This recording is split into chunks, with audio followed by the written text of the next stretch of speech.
sky happening and it freaks me out. Oh, it's stone gas, man.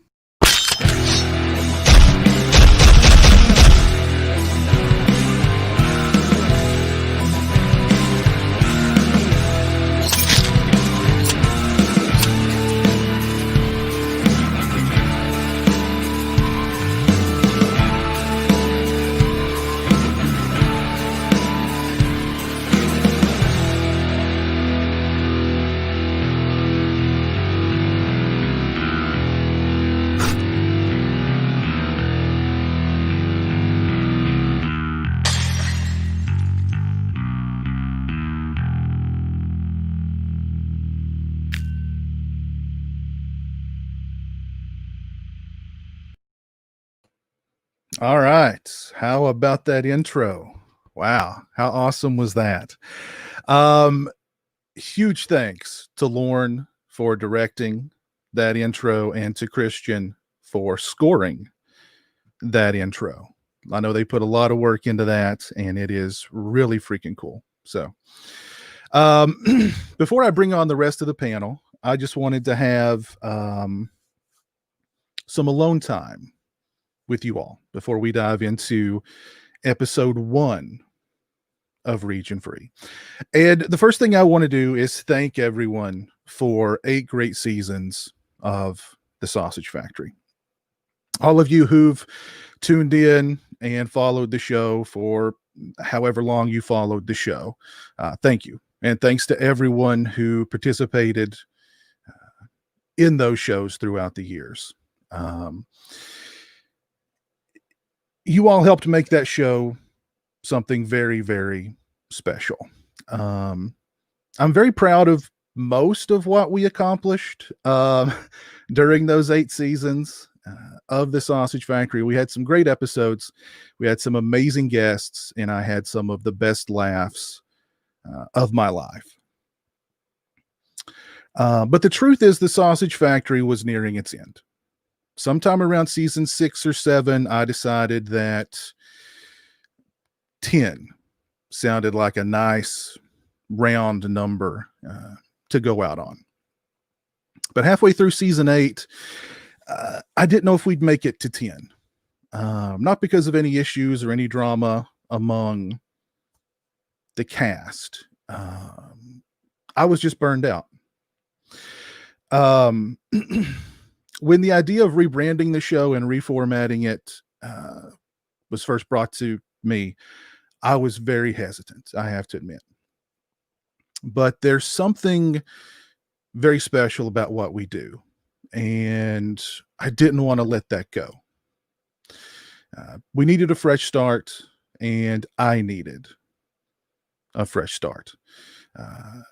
And the magic that was The Sausage Factory is still here. The name has changed, but the attitude remains the same. What we want to do with Regionfree is a tighter ship, essentially. And it'll be a heck of a lot easier getting guests to appear on a show called Regionfree than it was to get them to appear on a show called The Sausage Factory with a bunch of guys. So those of you who loved The Sausage Factory, I hope you'll give Regionfree a chance. And to everyone who's new, welcome. We hope that you like what you see. Another thing that I want to bring to everybody's attention, that's been a source of some confusion, is our Patreon. Beginning with episode 2 of Regionfree, all the full unedited streams will only be made available to patrons. What we're going to do is we're going to have individual topic videos from each episode uploaded onto our channel throughout the week or the weeks until we have another episode. We also have some other great perks, including patron-only live commentaries. Patrons will have the ability to vote for what movies we do commentaries for, show topics, etc. Patrons will also receive a special thank you shout-out at the end of every show. And we're going to be introducing a call-in portion of Region Free, which I'm really excited about, where patrons will be able to join the show and ask us questions or make a comment on whatever topics that we've discussed that night. So that link is in the description. Go over and check out the perks and see if that's something that you guys would be interested in. But without further ado, let's get episode 0 of Region Free started. I'm going to introduce you guys to the cast. First up, Jay the Stingray. Stingray, what's up, man? Good, man. Glad to be here. Glad to be a part of this new show and everything. Yeah, right on, man. Right on. Fun stuff. Yeah, absolutely. Christian Hanna. Christian, what's up, man? What's going on, Pizzao? How you doing, brother? I'm doing good, dude. If I could just have a second, I just would like to add what a blessing and honor it is to be part of Region Free. I remember I was a fresh daisy right out of high school when I really got into horror. And you were the first YouTuber I found that was a horror YouTuber.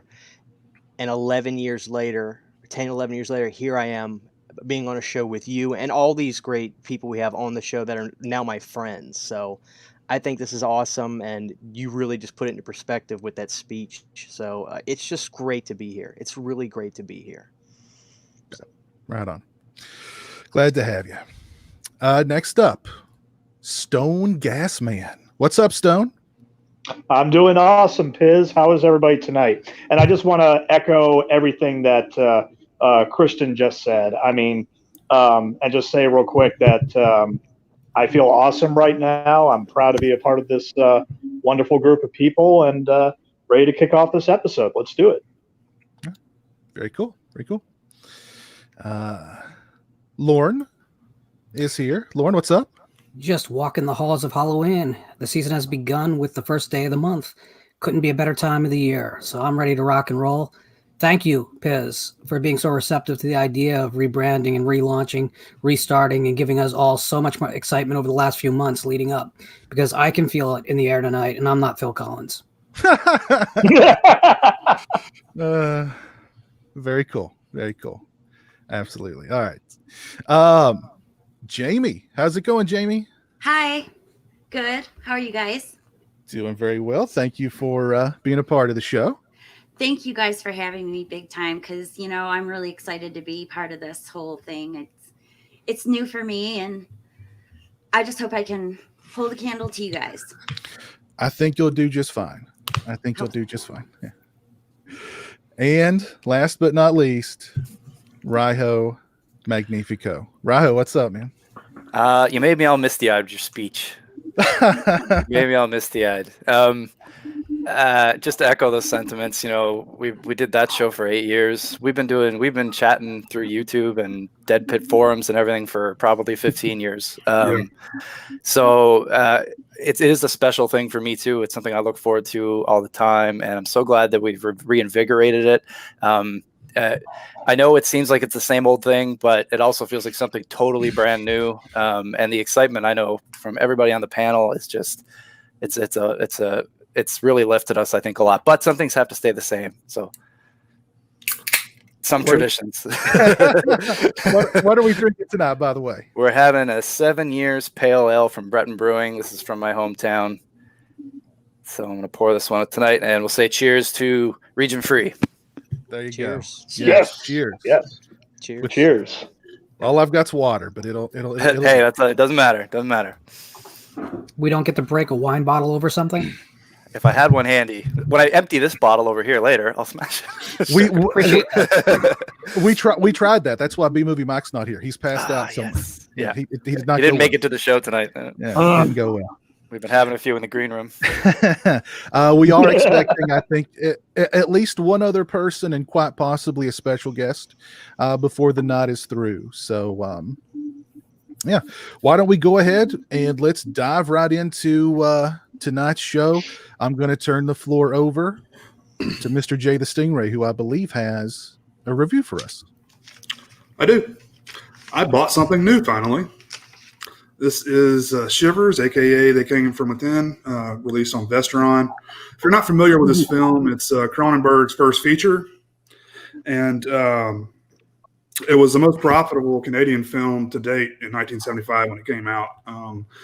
But it wasn't very well received because it's got a lot of nudity and other bizarre stuff in there. But it's kind of been like a cult classic. Finally gets a proper release here. This is chock full of extra features. I haven't had a chance to look at it, to look at any of those yet, but tons of interviews. There's 2 different commentaries on here. This is I got this for like $10 on Amazon. So I mean, you can't really beat that, man. That's a must buy. Yeah, in my opinion. But you know, it's got that sleazy 70s feel. And it's, you know, you can start to see the body horror stuff that Cronenberg is going to be working with, you know, in the coming years. That, you know, is, you know, what his, you know, signature is on things. But I love it, and it looks beautiful, and I definitely recommend picking this up. Comes with a digital copy as well. So Piz, what do you think about Shivers? That Blu-ray was the first time I'd seen the film in probably 15 years or longer. Mm-hmm. And I used to say that early Cronenberg was like an acquired taste, but I must have acquired that taste over the years because I really like Shivers. I mean, I pretty much would echo the same things that you said about it. I think for his first feature, I mean, it was definitely it was really well made for his first feature. Yeah, I mean, you could tell it's lower budget, but you know, that's kind of the charm of it too. Mm-hmm. Yeah, a lot of taboos going on there. A lot of, like you said, a lot of strange stuff. I mean, lesbian scenes, man. How common was that in '75? For God's sake. And you know, it's like you said, $10. It's priced to move. It's also available in Walmart. I think it may be a little bit more than maybe like $12, but it is in Walmart. Yes, that and the new Little Monsters Blu-ray that was also released at the same time. Vestron's practically giving those things away. So if you're a physical media supporter, buy those Blu-rays, or at least buy Shivers if you're a fan of $10, man. Come on, $10. Yeah. That's an excellent price. That's speaking my language for sure. I was at Walmart today, and the entire movie section was like picked over. I don't know if they're redoing the shelves or something, but I was so mad because I wanted to get a bunch of stuff and I couldn't. And I was looking for Shivers and I didn't see it. It is on Amazon though. $10. I'm gonna have to check Amazon out. Yeah, Lauren, what do you think about it? I think it is a David Cronenberg film with Barbara Steele in it, which if something's not crying out for my attention, I don't know what is. I've always loved it. It's not even in my top 3 favorite Cronenberg films. But the funny thing with Cronenberg is that you ask me tomorrow, I'll have a slightly different list. I think rewatching Cronenberg only helps his films in 99.9% of cases. And I think that there's something about that 70s aesthetic where everything's a little yellower than it needs to be, and everyone is maybe enunciating a little too clearly. Maybe there's a little more staginess to everything. Maybe some of the wires are showing. But damn, if I don't immerse myself in that world and it feels like home. And the thing about that movie too is it's a happy ending. Oh yeah, it's a happy ending. I love endings like that too, man. But Cronenberg's my favorite director now, I think. So he's, I know it's sad day he outstaged John Carpenter in my book, but more consistent, man. I love Cronenberg, man. He's got a great track record. Me Can't too. argue with that. Me too. He really does have a fantastic track record. There's no doubt about that. I do want to make a quick physical media rant since we were talking about this Blu-ray and how you know it's priced to move. We've talked about not the slow decline. We've talked about the decline of physical media on the Sausage Factory and on our individual channels many times, but it's not a slow decline, it's a rapid decline. And I see a lot of people on social media talking about how they support physical media, but then they buy digital. So if you support physical media, the only way to truly support physical media is to buy physical media. It's not going to exist anymore if you don't. So So if you have a favorite company, if you Scream Factory, Arrow, Synapse, Severin, Vestron, you know, if you want to support them, pick up their releases. And we're getting down to crunch time on this issue too. So if you've been holding off because you didn't really believe it was coming, if we don't see something change, this is the last Christmas of walking into a Walmart, Target, or any of your favorite retailers to just pick something off a shelf. It is time for you to support like you've never supported before. If you want to give it any chance of us being able to buy more as gifts and for ourselves next Black Friday, 2021. Amen. God knows I'm not holding back. Neither am I. Yeah, I actually have suggested Christian might want to hold back. Christian, He's single-handedly holding this thing up, though. There you go. Yeah, Christian's buying enough for like 3 or 4 people, but that's good. That's good. I'll watch them. Swear to God, every one of them. That's what. Good. Very good. So, Who you passing the mic to, Stingray? Let's see. Christian. oh, sure. I have a feeling this will be a hearty topic because everybody, I think, has something to say about this. Scream 5 got announced not long ago, and it's looking like it's the full cast again, even some smaller characters from 4. And it's slated for a release date of January 2022, if memory serves. I don't really know how to feel on this. You know, what's interesting is I don't really have a dog in the fight with Scream. I think the first one's cool. I like Scream 1. The sequels, you know, they are what they are, you know. And I'm not excited, and I want to be, but I guess what I like about it is, and God rest Wes Craven, he's not here, so he can't direct it. I like a fresh director on this. I think somebody, when I pass it off, somebody will correct me if I'm wrong, but Williamson, I think, is just kind of overseeing things. I don't think he's the full head writer of it. I think with fresh elements coming in, it's more. I'm going in with more of this idea of let's see what you got. I have nothing to lose because I'm not worried that much about it. Shock me, surprise me, make me like it. Because Scream, I don't know, Scream 4, when I looked up some information on 4, it wasn't a smash box office success. It didn't lose money, but it just seems random to me. And I gotta think that Halloween 2018's success might have had something to make Scream 5 happen. But I'm just, show me what you got. That's really the attitude I have with the movie. So Jamie, what do you think? I'm excited. I'm really excited. I really liked Scream 4. I just watched it a few weeks ago, actually. It was on TV, and I was like, well, I'm going to watch it if it's on. And I didn't catch the whole thing, but I caught it from the middle on. And I just thought that, you know, Hayden Panettiere and Emma Roberts, they did excellent. And Neve Campbell was good in it. Courtney Cox is always good in it. And I just love David Arquette. He's a funny guy. I do too. He's a funny guy. I also heard some rumors this week. Marley Shelton, it has come out and said she's definitely in it. And she accidentally slipped that Skeet Ulrich might possibly be in it. Which means Billy isn't dead, which is very exciting.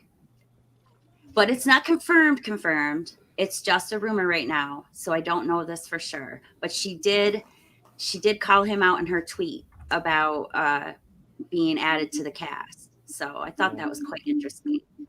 Yeah, and also, there's a Randy connection coming. So it's very possible Jamie Kennedy might be doing and maybe his sister too, Martha, might be doing cameos. A cousin that looks just like him. There should be a prequel. Yeah. If I could add something, and I'll pass it off to somebody else to start with this. One of the big complaints I see with Scream throughout the internet, a lot of is somebody needs to die. I'm sick of everybody living. Lauren, do you think that's a valid argument for people to have or complaint to have with these movies? Well, if Radio Silence, that is Matt Bettinelli and Tyler Gillette, were not making this film, I just want them all to die, including everyone making the film, everyone distributing the film, everyone who goes to see the film, their neighbors, their dog's best friend. Scream to me is just a one-trick pony. The first film I liked quite a bit when it came out. Every time I've rewatched it, I've liked it less, so I've stopped watching it. The sequels, I've never liked any of them. And I get really annoyed about the fan base that has this deep attachment to the characters, and they clutch their pearls that they better not kill this person. Are you watching a horror movie? We should like when characters you care about are in real danger and might die. That's kind of the point of mortality and morality stories. Scream seems to just be existing inside Hot Topics and high school locker rooms, and it annoys me. I don't want another wave of these things. And I fear that with a talented filmmaker like the Radio Silence guys, we might get another wave of them. So I go into this with open eyes towards the film. If it's great, it's great. I'm not going to just hate it because I've invested in hating it.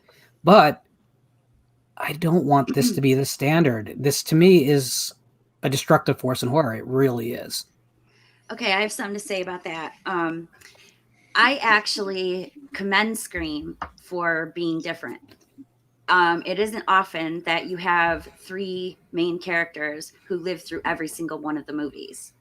And because of that, I'm kind of attached to it. You know, I do want to see them live through another one. I was very happy when they didn't kill him off in 4, because I thought for sure, well, they lived all through the first 3. So there's no way they're going to let all 3 of them live in 4. But they did, which totally blew me away, because I didn't guess that they would do that at all.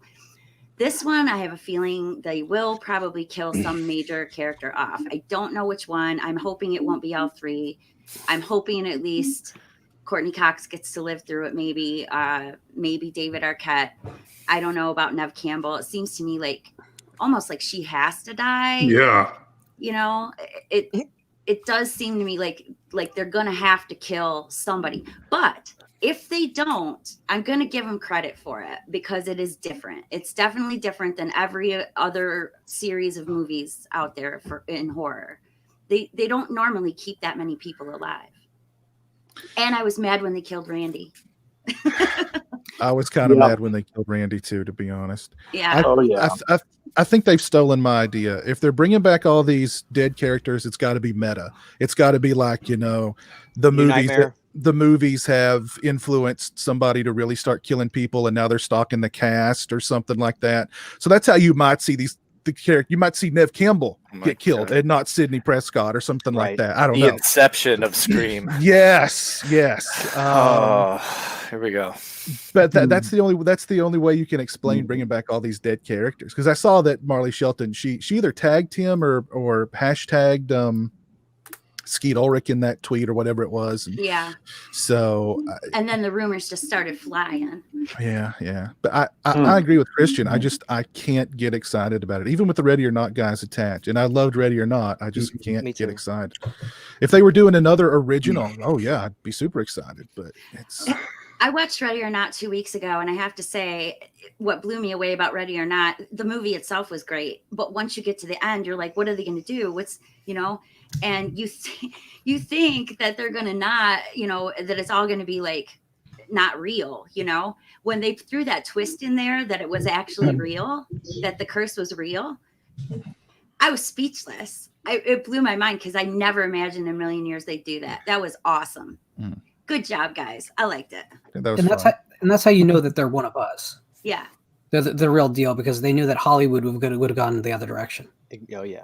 Big and time. That's another reason why, if they're doing this Scream 5, they're going to shock you. They're going to shock us somehow. I just know it. They're going to do something unexpected. Cross your fingers for the opening scene, wiping them all out. All 3. Does the timing seem interesting to y'all? Because Scream 4, for me, seemed like it was out of nowhere. I mean, it was 2011. They had the TV series too. Did anybody watch that? No. It fizzled. I watched it. I watched every episode of that. Did you? Did you like it? I don't know if I liked it. I watched it. It was like a really teen drama, set in a completely different. It has nothing to do with the original. It's just that it's the same concept, like kind of, I guess. It's a completely different killer, completely different story, everything. Even a different mask, from what I understand. 2 seasons, right? Yeah, it had 2 seasons. The second season actually kind of like there's actually almost like 3 seasons. For some reason, the second season actually ended with a totally different story. They ended up going to this island. Anyway, it was a show, but it didn't hit like at all. So they had Scream 4 kind of, wishy-washy. They had a show that I don't know how it got 2 seasons really, but I guess it's CW. Because he died after season 1 and it was more buzz about it. Yeah. I think so. And then, so I was kind of surprised too that they thought that they could pump some life into this thing. I can only assume that somebody read a script that they liked, that they thought they could pull. I think Piz's idea is probably pretty close to the truth. But we'll see. We'll see. And listen, they better be ready for a lawsuit. Okay. I'm coming at them. Get something down. As far as Scream 5 goes, I was. Oh, I'm sorry. Go ahead, Stone. Okay. Well, I was just going to say that Scream was the very first movie I saw twice in the movie theater. I was 16 years old in high school, and I saw Scream twice. I loved it so much. I remember when Henry Winkler appeared as the high school principal, and I just laughed my ass off. Like, oh yeah, the guy from Happy Days is now the high school principal. Yeah, okay. But I loved it. I wrote a 4-star review on it for the paper and my school newspaper, and I went to see Scream 2. Actually, it was one of the first movies I saw right after Navy boot camp. It was okay. Scream 3, the only thing I liked about it was the Jay and Silent Bob cameo. And Scream 4 I thought was really good. I thought it was the best since the original. Considering when I saw it, I fell in love with Hayden Panettiere almost immediately, and I also love Emma Roberts as well. My biggest complaint about the Scream series as a whole is that the kills are just knife stab, knife stab, knife stab, knife stab. There's no creativity in any of those murders, at least that I remember, and I don't know. I thought one of the slasher films were supposed to bring some kind of uniqueness to the murders, and with Scream, it's just okay. The Ghostface comes out and he stabs someone. I wish they would do something a little more with that, or I would even maybe bring up the option of getting rid of the mask altogether and just go in a completely new direction. But Scream 5, they better think of something really, really special to sell it to not just the old fans, because I'm not so sure that Scream 4 brought in a lot of new fans. It only made I think 90 million at the box office or something. It wasn't run away like the first one. And that's what I'm saying. For this new movie, they need to think of something really, really original. And I think go in a different direction. I mean, I'm not saying dump the regular cast members. I'm not give the fans what they want, but at the same time, we need something new and fresh and different for this series. I think it's, pun intended, screaming for something new. Go ahead, Jay. Yes. I'll keep an open mind. Because I do like Ready or Not quite a bit. Who's asking for it? I don't mean to, step on what you said, Jamie, but I thought Scream 4 was a huge improvement over 3. I thought 3 was terrible, but I'm not the biggest fan of the franchise either. I've always kind of felt like the odd man out because of that, because everyone seems to love Scream and all the hundreds and hundreds of ripoffs that they made. But give me the opening scene of the first film, and I'm good, man. That when Drew Barrymore gets killed, I think that's awesome. I love everything about that. But I'm not really a fan of the first film or any of the sequels either. But anyway, I'll keep an open mind and I'll watch it. So I'm sure we'll get to talk about it on the show sometime. Yeah. About the mask, when Scream first came out, what really freaked me out about the first one was the mask and the costume. And the reason why is because it was such a common costume you just walk into Spirit Halloween or any of the other Halloween stores at Halloween time, and you're going to find that costume, not exactly with that face, but you're going to find that costume there. So for me, watching that, especially at the age I was at, you know, I was in college and in my early 20s, I felt vulnerable, you know, when I watched that. It scared the bejesus out of me because it felt too close. Like, you know, oh my God, one of my friends could go buy that costume and turn into a serial killer and then come in my apartment and kill me. So, you know, so it really did. It scared me. I was really scared by the first. But the second one, of course, I wasn't. By then I used it, and I like the second one first. Why were the bejesuses in you?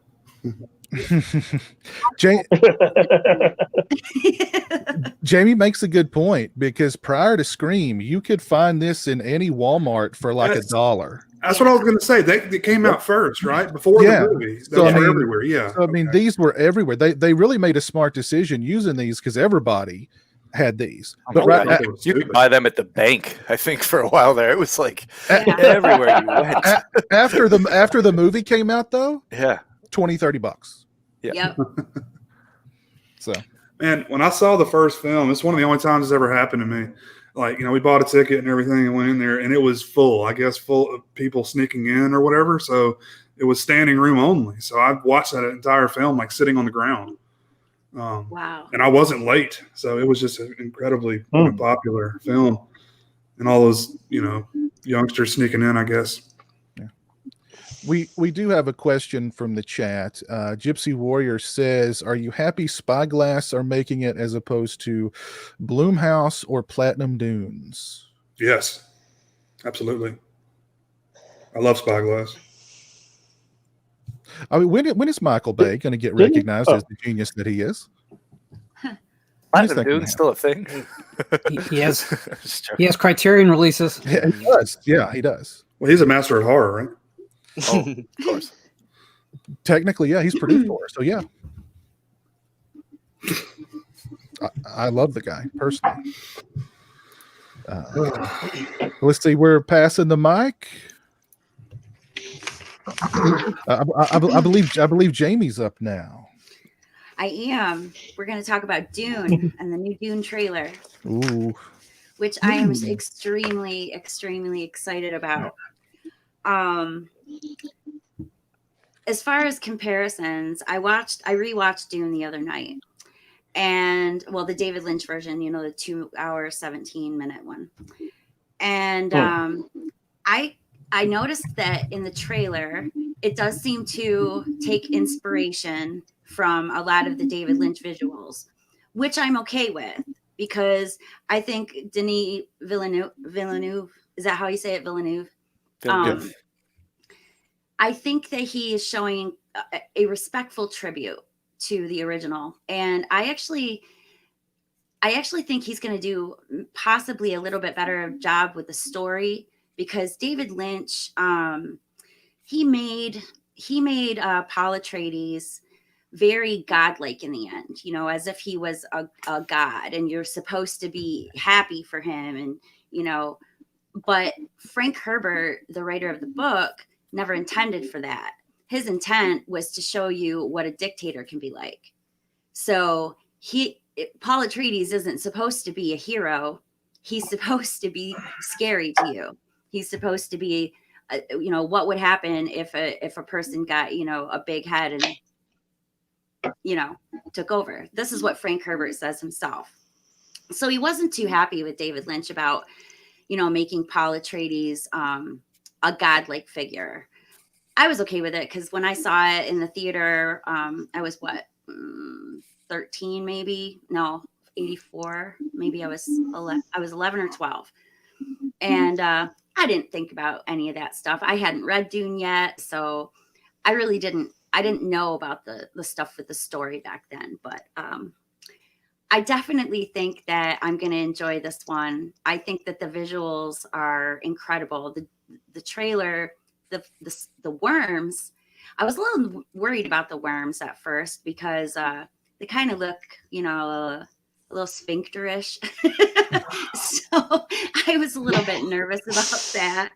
But 'cause I like the split worm thing, you know. But after watching it a few times, I actually think it's going to be okay. It doesn't look too bad, and they're making them different sizes, so there's going to be like all different size worms. There's going to be baby worms and bigger worms, and it looks exciting. Anybody got anything to say about that? I would like to thank Steak Sauce for the $4.99 super chat that he just dropped. He says happy 31st birthday to the beautiful Brie Larson. That's Queen Brie to you, Steak Sauce. Get it right, Queen Brie. Okay, she's a queen to all of us. Get it right. But thank you, Steak Sauce. I've not seen the Lynch film. I've not read any of the books, but I thought the trailer looked really good. I really I'm a fan of Denis Villeneuve, however you pronounce it. Villeneuve. Villeneuve, I think. It's French.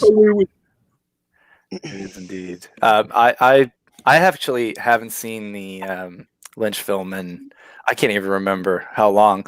I actually like the sci-fi miniseries better, so I've watched that a couple of times. But I do love the book. I haven't read it in a long time as well, but at the time I was completely obsessed with it, and I read the whole series and stuff like that. I did like the trailer. I think he's giving it a different look than I would have expected, which is okay. I mean, try something different. You see like there's one thing in particular. They show, I can't think of the actor's name right now, but they show Beast Rabin, who I think is played by the big wrestler guy. Yeah, Dave Bautista. Yeah, he looks almost albino, which is just kind of bizarre. Like the character is not like that. It's kind of a strange look that they gave him. So that's kind of different. The scene though that they show where Paul's putting his hand in the Gom Jabbar looks just like the Lynch scene, really. Like there's so many, you can see the homages to that film. He's really trying to pay a little bit of homage to that and say, I know this film came first, it's a classic, but he's doing his own thing. I think you're right. Plus he's gonna have an easier time. He gets 2 movies to tell the whole story, right? Which is condensing that thing into 2 hours and 50 minutes is difficult enough, but now he gets two films to do it. So I'm interested to see what he does. It's like the look of it did seem just not what I would have expected, I guess, is the only thing. That's the thing that caught me off guard the most. There's also a pretty big spoiler in the trailer. I don't really want to say what it is, I guess, but there's a moment in the trailer and I was sitting there and I was like, did that just happen? Because if you haven't seen this story, that would be a fairly decent spoiler, I think.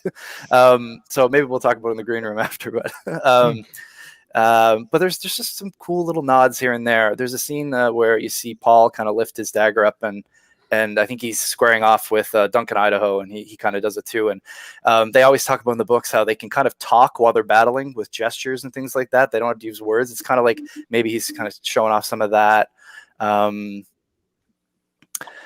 show the dagger shield is made out of the part of the worm. The Chris knife, which is like a huge thing. And the worm did look I was surprised by the look of the worm. I didn't immediately think sphincter, which was like the internet impression automatically was like, hey, it looks like a big butthole.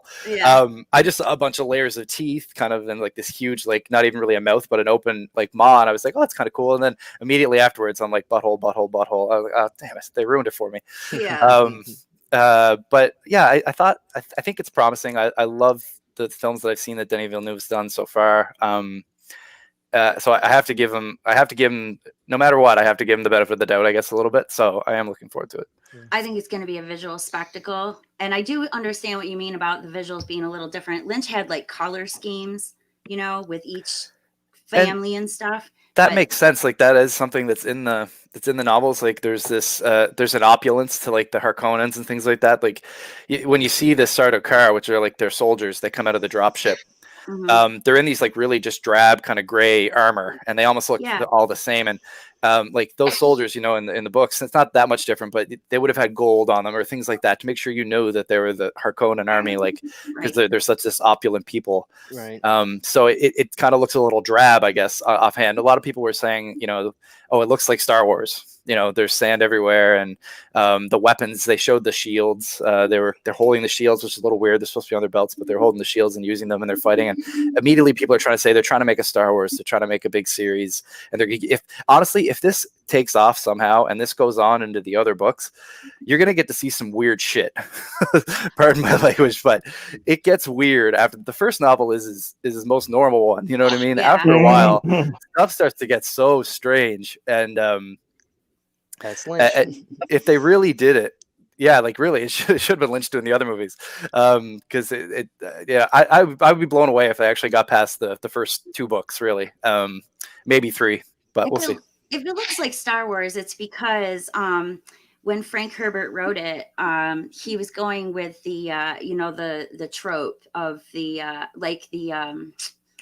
man who would be king kind of trope, with like Alexander the Great kind of trope thing. So because Star Wars kind of follows that, and there's this, Tatooine is this big desert planet. It kind of looks a lot like Arrakis, and it I don't know. I think that it's silly to say, that it has. I mean, it's not silly to say it has parallels with Star Wars, because it obviously does. But I don't think it was I don't think George Lucas was copying the book. I think he was just influenced by it. Yeah, it's hard to get around that trope, I think, really. Yeah, I also think that Timothy Chalamet, he is gonna do. I think he's gonna be great. I can tell by the trailer that I think his acting is gonna be outstanding.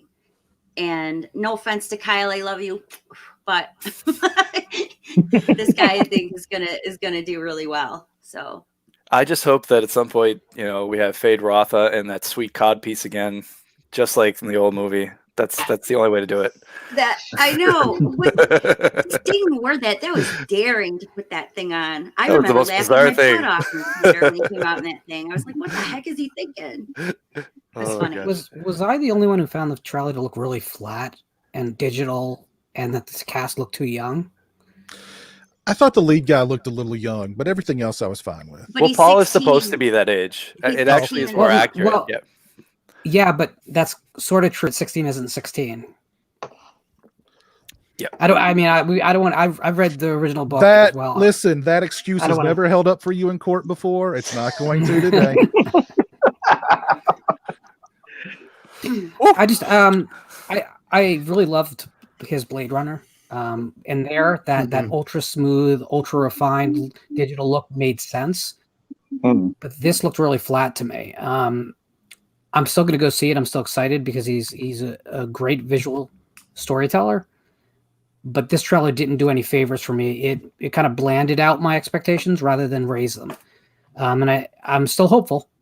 But I do have an issue with, how the characters are talking is very 2020.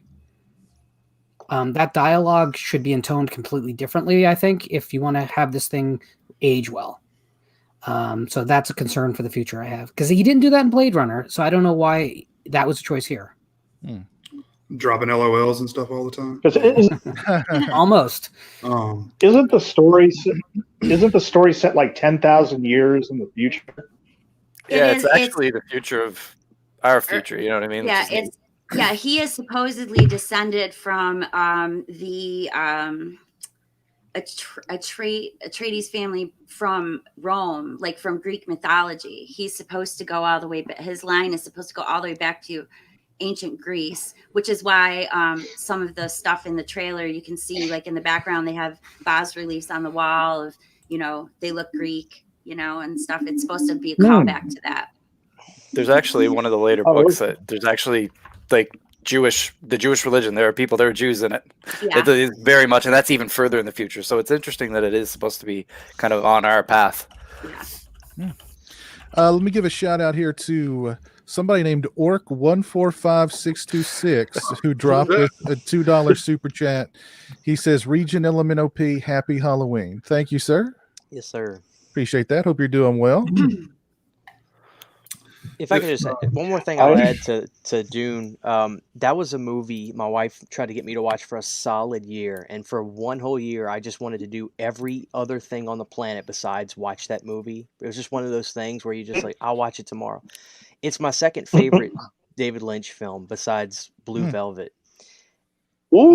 My concern is, to me, and I'm no David Lynch expert by any means, his movies to me are like secret recipes, and I worry that if you try to figure out what that recipe is with a remake movie and you don't get it right, it'll just it just won't feel right. I'm actually nervous about it. I liked the trailer, but honestly, it really just made me want to go back and rewatch Dune, the original, again. So I'm actually more nervous about this than, say, a Scream 5. So, and I'm sorry, but nobody is hotter than Tom McLaughlin. And I'm a heterosexual male. He is the hottest man on the planet, always will be. Okay. So Heck yeah. I got to fight that. Agreed. But I mean, of course, I'm ready to see it, but I don't know. I don't know. I don't know that I've ever seen a David Lynch remake film. You've got- Have I? You've got a No. thing for Tom McLaughlin, the Friday the 13th Part 6 director? Really? I think you meant Kyle. I think you meant What I say, Kyle. Kyle. I'm sorry, Tom. he is a McLaughlin, He can be into both. What's Yeah. the problem? He is a Yeah, musician. So you come up with that, Christian, after we changed the name? Wait, what? Now I'm lost. Oh, goodness. No, I mean, if it's going to be not necessarily a remake of that film, but a new interpretation of the book, I think that's probably what they're going for. That is what they're going for. I mean, he does pay homage to Lynch, most definitely, because you can even see in the trailer that the part that Ryan was talking about when he sticks his hand in the box is shot for shot. I mean, it is identical, and so is the dialogue, as far as I can tell. Absolutely identical to the original Dune. David Lynch doesn't like to talk about Dune. And the reason he doesn't like to talk about it is because he had such a terrible experience on set making that movie. He wanted things to go the way he wanted them to go, and he ran out of money, and things didn't look the way he wanted. And I agree. I understand. I went to the theater and saw it. And yes, I said, oh my gosh, that doesn't look that great. And here I am, just this like 11, 12-year-old kid. And I realized what I was looking at was not that good, but I also knew that he wasn't given the proper authority to make the movie he wanted. So because of that, David Lynch has, and also because of the TV version that they made, the 3-hour cut of it, he has completely taken his name off that. It says Alan Smithy, directed by Alan Smithy. And then it's Smithy, it's written legendary. by Judas Booth, which is him putting Judas with Wilkes Booth, that killed Lincoln. So he definitely doesn't. He is not a fan of that version of it, and he has written himself right out of it. So, but I think he should be proud of it, because I think it is a spectacle and one of his best. And I'm a huge David Lynch fan, so I literally love everything he does. So, sorry, I'm taking too much time. Inland Empire.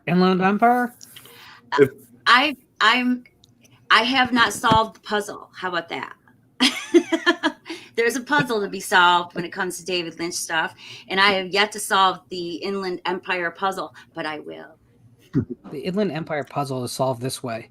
At some point, you realize you just wasted 3 hours of your life. No, It's not great. with me, I paused it after about an hour and a half, and because nothing had happened, and I saw that there was like another hour and a half, and I said, "No freaking way, dude!" I was done with it right there. Is that the one that was supposed to be a series? It's supposed to be like a television show? No, that was Mulholland Drive. Mulholland Drive. Mulholland Drive. Okay. Mhm. I don't know love that what. movie. That's a great film. I love it. That is. Yeah, I don't know. Yeah. I don't know what Inland Empire was supposed to be, but Inland Empire was David Lynch just believing that there was going to be a certain amount of creative freedom in shooting digitally without having to have money. So there was no screenplay. He just made up the scenes as they went along, Oh, jeez. and it shows. uh, Love Lynch, really do. That film is just a disaster. It is. I was Back to going to say I haven't seen the Lynch version, but I have seen. If you haven't seen this documentary yet, it's one of the most inspirational documentaries I've ever seen, called Jodorowsky's Dune. If I yes. mangled Yes. his last name, I do apologize. Nope, you said it You right. got it. Alejandro Jodorowsky. He made this documentary a few years ago, and he's still living. He turns 92 in like February. How he tried to get his version of Dune off the ground with oh man, I forget the names that I know that they were passing around. Like Mick Jagger was supposed to Mick Jagger be a was part of supposed it. to be his Yes. main character. Yes, yes, and this was supposed to be a massive thing, and he wasn't able to get the funding for it. Right. But I have seen that, and I am a little bit on the fence on the Villeneuve Dune, even though I loved Blade Runner, but I also loved Prisoners, which was a movie he made with Hugh Jackman a few years ago. That's a good movie. But I was also going to say I also saw very recently. I don't know if any of you have heard of on YouTube. There's this podcast called Midnight's Edge, and they just did a brilliant retrospective of David Lynch's Dune recently, where even though the guy that made it is a huge fan of the book and he likes the Lynch movie, but he says that the best version out there is actually a bootleg version. It's not either the official version. So yeah, I check heard about out. that. Yes, I heard about yes, but I just I'm on the fence. If it gets good reviews and if people say is it worth seeing on the big screen, then I'll definitely give it a shot. But I definitely have it on my radar, I was going to say. Yeah, I pretty much agree with Stone. Sorry, Jamie. No, go ahead. Villeneuve is got a. I mean, I love every film he's made. So if it wasn't for him being attached as director, I really probably wouldn't be very excited. But I'll definitely see it in the theater. And I haven't watched a trailer yet, just because I feel like trailers spoil a lot of things. So I'm just going to avoid trailers if I can for it.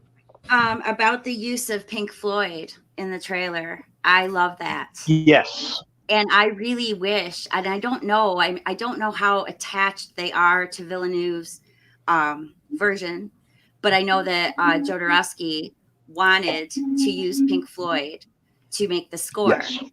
And I am all for that. Please do that. Please do that, because I really love Pink Floyd, and I thought the use of the song that they used for the trailer was genius, really good. Loved it.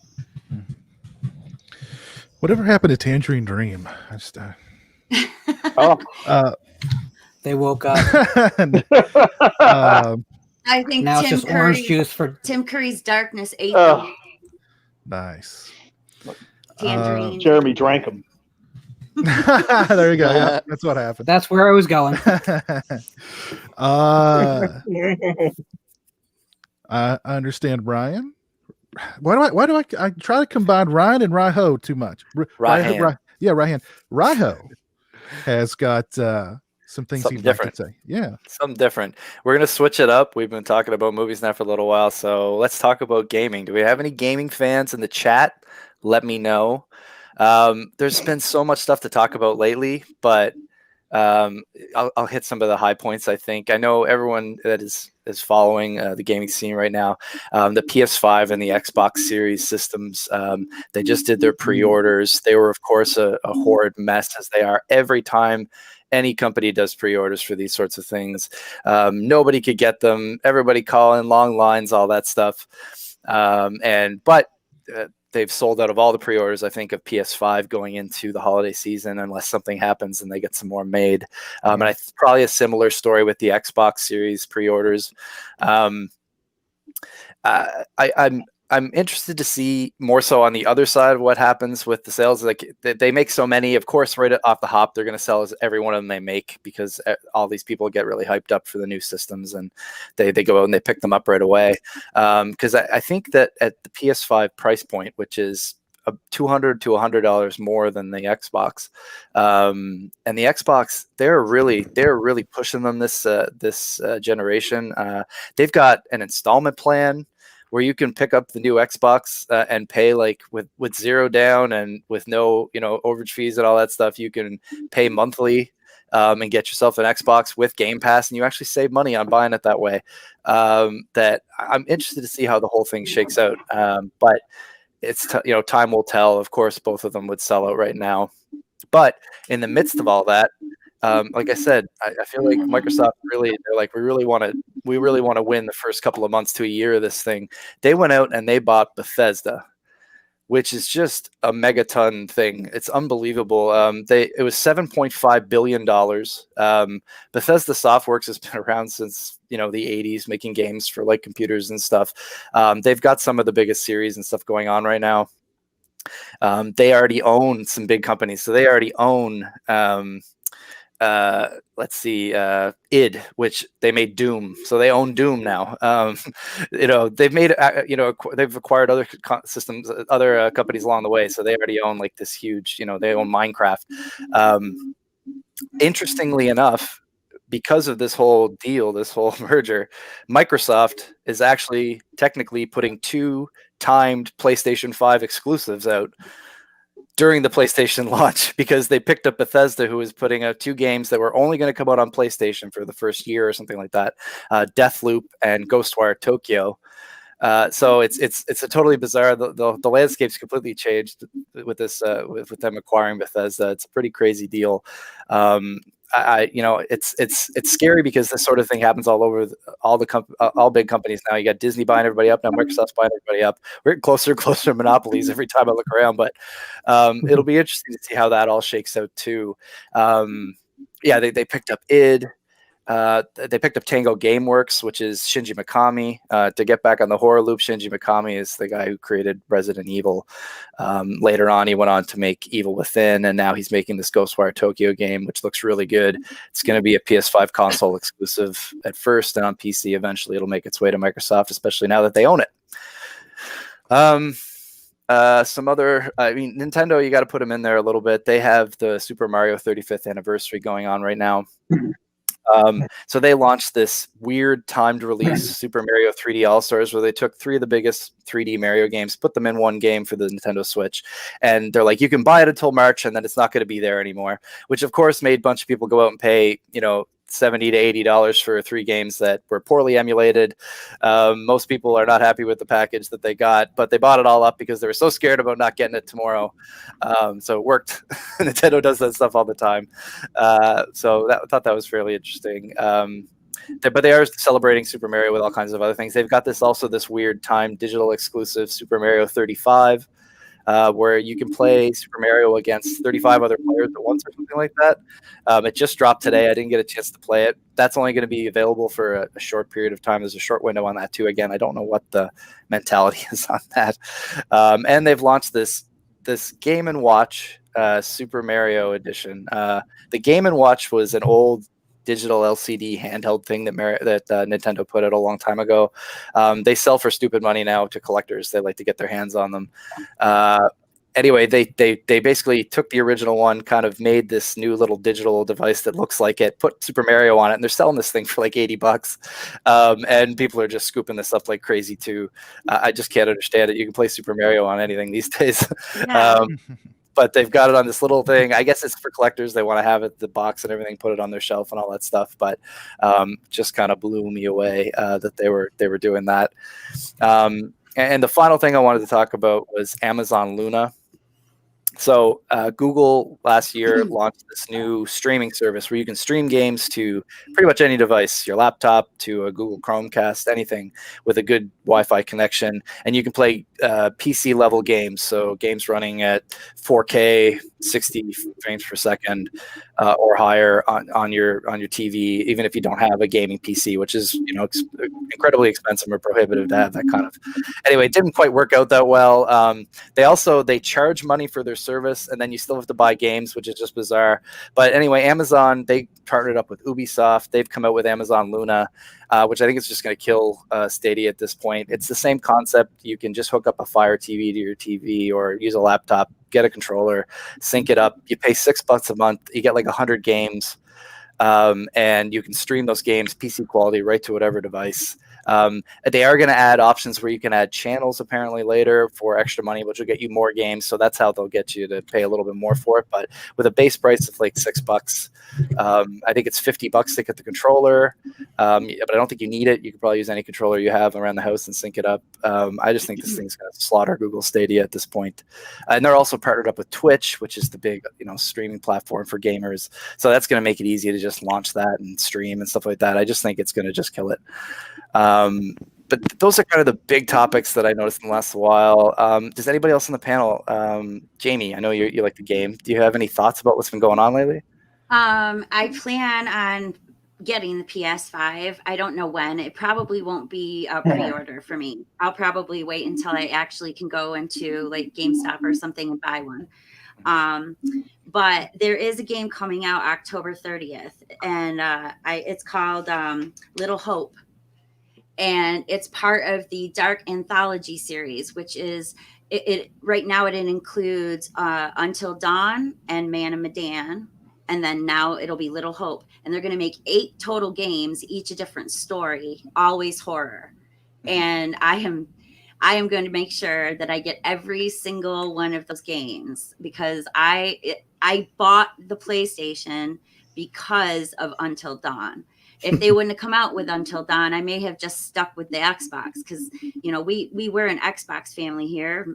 We've had an Xbox 360 all this time, and my son has an Xbox One, so we were always Xbox before. But I saw this Until Dawn come out, and I said, holy I have to get that, because that looks fun. It's fun. I don't know if you've played it. If you haven't played it, you have to play it. It's like throwing yourself into the middle of a horror movie. And the first one especially, Until Dawn, has a twist where you think you're in one kind of movie, and then it turns out you're in a totally different kind of movie. So I'm not going to say what the twist is in case, people want to play it. I don't want to spoil anything, but it's super fun. Y'all should play it. And this Little Hope game coming out, I'm not exactly sure what it's about. But it seems interesting to me. So I don't know if you guys are interested in that, get yourself a PlayStation and get the Dark Pictures Anthology series, because I think it's going to be like Silent Hill in the end. And that's exclusive to PS, right? That is, no, because Little Hope is going to come out on an Xbox version. Okay. And they might have the others in an Xbox version, but I'm not positive. Until Dawn, maybe they're exclusive. And then everything else might be for both, but I'm not sure. So I think that's one of the things that's going to give PlayStation an edge up here is the exclusive games that they have. But I mean, on the surface, in my opinion, the Xbox wins big time, just because price point. It's a much faster, and they've got some sort of I forget what they call it, but the memory is supposed to be like really quick, so it's going to be really short load times, and they've got the all digital version, which we all knew this was coming. Which you have to download the games on it. There is no physical game anymore, but that thing's only $300, and it's like $25 a month for 24 months, and you get 2 years of Game Pass with that. Yeah. Dude, that's a great deal. Game Pass is great. Like, I haven't bought a game in a year. If you do the math, you actually save money. I think on the Series S, which is the streaming only one, it's not as much. But I think if you do the Xbox Series X and you do this all access Xbox thing, you actually save like $60 on the total console. Mm-hmm. Plus, you've got Game Pass for 2 years, like you said, which is crazy. You can, like, any game that they put out a new Halo, you can just go get it and play it. Like, you don't got to go pay $80. And these games are going to get so pricey now with the consoles that they're selling now they're very expensive consoles. They're fairly powerful. Like PlayStation, they haven't. I think Microsoft's taken a hit on the consoles, honestly. Yeah. And they've got this Game Pass thing. It's $16.99 a month. It's Netflix for games. They've got tons of stuff. I think they're hoping to recoup some of that, because if you're going to buy these games at retail, They're going up. They're definitely, like, I know in Canada right now it's like $80 for a game. I wouldn't be surprised. I think I saw on Amazon the other day some of the pre-orders for the new PlayStation 5 games were over $100. Yeah. I know they do that sometimes. Like they'll put them out there and they'll be like $115, and everybody will go, what? And then the price will come down to a more normal price eventually. But you are going to see a lift in the price of these games to kind of offset the cost of these consoles, because they are fairly powerful. The PlayStation, I think, technically gets a little bit more on Xbox power-wise, but like you said, the price point, you can't beat that. I just think that they're just going to trounce them. I think that PlayStation is going to have to come up with some kind of a similar, PlayStation Network, PlayStation Now. They have PS Now, which is the exact. It's you can play like 600 games for one price, every month, and they got to They got to up that ante. They got to start putting the new games on there, make the price maybe a little bit more. Yeah. And they are kind of they've started, like, they've released recently. They released one of their hot games, Horizon Zero Dawn, went to PC.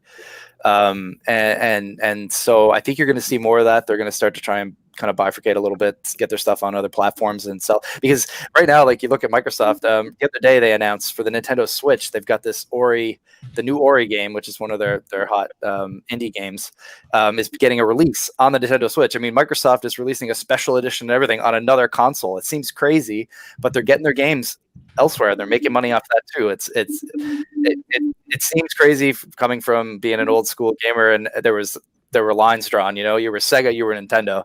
Now all of a sudden, like, there's blurring going on, and I think you're going to see more of that. And I think PlayStation needs to step into it a little bit, because I mean they're always going to. I say this, but the PS4, that thing sold like hotcakes. The PS2 sold like crazy too, but the PS4, and it was evergreen, man. I think if you went to go buy a PS4 right now, you would still pay full price for that thing.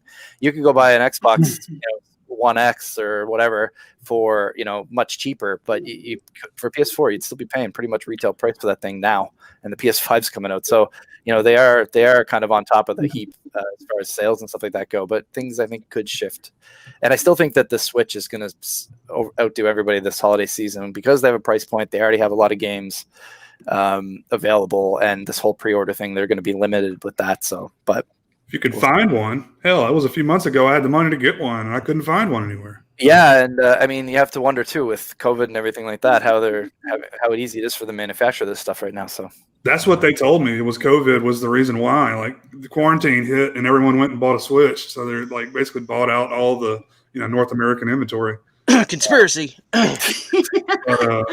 mean, it's paper and Switches. That's what everybody wanted. I've actually got a question that maybe one of y'all can answer for me.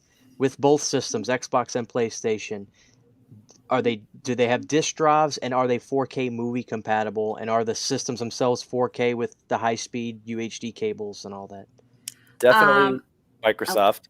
They both have disc versions where you can put a disc in and play it. I know for sure that Microsoft has the 4K capability. What's interesting is that with the PS4, I think initially when that came out, Sony, who owns Blu-rays, it didn't run Blu-rays. I might be wrong on that, but it does. It does? Okay. It does. Yeah. And I know I bought a PS3 to play Blu-rays. Maybe it doesn't play 4K. If there's some kind of a thing that Microsoft had an edge on it, I think it was the 4K. Maybe you could buy it. It was that was They had, you could play a 4K disc. Like I don't have a 4K TV or anything like that. I have one 4K movie, but I could play 4K on my Xbox One. But I couldn't if I had a PlayStation, which is hysterical because it's made by Sony. You would think they'd have it in there, but that'll PS5. So you'll be able to stream and play discs on both if you buy the more expensive version. See, this is the thing. The more expensive version, it's got all this great stuff. I'm sure it'll be able to do 8K.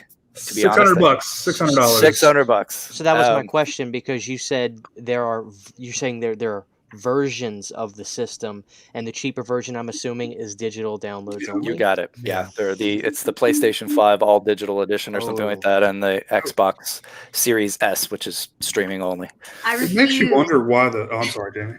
Oh, it's okay. I was just going to say, I'm not going to buy one with just digital downloads. I want to be able to play my old discs, and I heard that it's going to be backwards compatible. Only the 4. You're going to see that even more with the ability to have like Game Pass. You're already noticing, and I'm noticing, a lot of the original Xbox games are hitting that more and more all the time. And with the Xbox One, they were putting through a lot of updates so that you could put those discs in and play those games. So I think that with the next systems, you should be able to put any game in it and play it. But we will see how that all shakes out. But that's what I think. It's only going to be backwards compatible to the 4. To the 4, yeah. Yeah. Sorry, I meant the Xbox.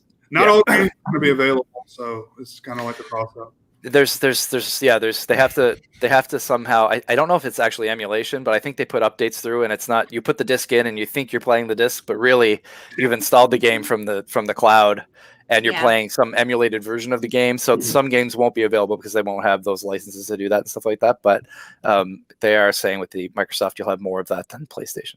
Yeah. Well, and they're really pushing the digital only consoles because they're much cheaper than the disc drive consoles, because they don't want you to own a game anymore, pretty much. Because if you own a game and it sucks, you can always resell it. If you download a game and it sucks, you're stuck with it forever. Yeah. I mean, now when you have like Steam, like I know Steam, which is the PC platform most people buy games on, there's all kinds of different ones now, but Steam, hey Monty. Monty. What's up, dude? Cool. Just What's talking going on? games for a second here, but Steam, you can return games in a window. So if you didn't like it, there is a window there where you can return games. I think you're going to have to see more of that when they move to that. But I think this is the last generation for discs. I'm surprised. I thought it was going to be all digital anyway. I think that the next, like, and I thought this, I think I agree, Jay. I thought that Xbox this generation would have the Xbox Series S style, where it was like a machine that played games at a little bit higher frame rate, and you'd get some kind of a dongle that you could hook into the TV and stream to that. And that's what it's going to be going forward. This Amazon Luna, this Google Stadia, this concept of you just have to stream from your Wi-Fi with a strong Wi-Fi connection and pull it all off the cloud and play it through that. And it'll be all about who's got a Game Pass, an Ultimate Game Pass Ultimate, where you're paying $17, $18 a month to stream these games. That's going to be the future. And I think that's why you see Microsoft stepping into it. I'm almost okay with that, just because, I mean, I'm lazy. I don't want to go to the store. It's getting hard to get them. It's the same thing with movies. You guys talked about movies going to get movies off the shelves and it's picked dry. Piz did a video the other day with him and Jeremy at Walmart, and I was like in awe with the amazing movie selection you guys have. and he was like, "This is abysmal. This is awful. Like, there's nothing here." If I showed you my Walmart, guys, you would be much more worried about physical media. You'd be out buying everything. You'd be like, it is buckets with DVDs in them for like $5 and a short little rack with a few movies on it. There's a Disney section that's fairly padded. Well, like it's kind of got a lot of stuff there, but they're all like $50 a disc or whatever. And it's you'd be much more worried about physical media, I think, if you came up around here. The gaming sessions are still very robust. People still want to buy them and put them on a shelf and make a YouTube video and all that stuff. But I think everything's going to go that way eventually. That's the way it's going to be. And I'm not afraid of buying downloadable games. That's for sure. I have a ton of downloadable games on my consoles. So let me give a shout out here to Nico, our buddy Nico, dropping $5. Thank you. Super chat, digging the scene, paying the freight. He says, "Thank you, sir. Very kind of you." We've got another super chat here from the Daily Ghost, dropping us a $5 super chat. Thank you, sir. Very kind of you. But Monty's jumped on. Monty, what's up, man? I'm good, Piz. How is everybody doing out there? We're doing Good. great, man. It's Doing good. good. Good to see you. Awesome. happy to have you here. I mean, Glad I'm you made excited it. to be on tonight.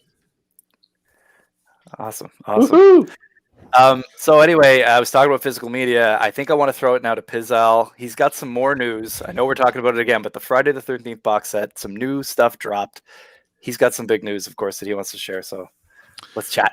Yeah. The list of extras, the full list of extras was announced. It was a little while ago, but we're getting close. We're less than 13 days away from that box set dropping, and I think we got some really cool extras on this release. A lot of new stuff and all the really cool new stuff.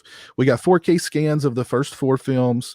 We get the uncut gore scenes from part 2 that people have wanted to see for so long. I've seen that footage, and let me tell you, your jaws are going to be on the floor, and it's not for the kill that you think it's going to be. Trust me. I've not seen how well they've cleaned that footage up, because it definitely needed some cleaning up, but I'm sure they did a good job of cleaning it up. But when you see those scenes, your jaw's going to be on the floor. We get an actual real 3D Blu-ray version of part 3 because everybody's got a 3D Blu-ray player and a 3D television in their home, right? Right, I do actually. Hey, I'll be over on the 13th. Come on. We get Jason Goes to Hell uncut, actually on the set in 2K with HD inserts. We have new interviews with Steve Miner and Harry Crosby. This is the first time Harry Crosby has ever spoken publicly about Friday the 13th. Wow. And we all know that Steve Miner's been a little tight-lipped about his involvement in parts 2 and 3 in the past. So I think that's very cool. Particularly, and I've heard the Harry Crosby interviews, not just, a short little, yeah, it was fun. And then I died and I went home. It's a good meaty interview.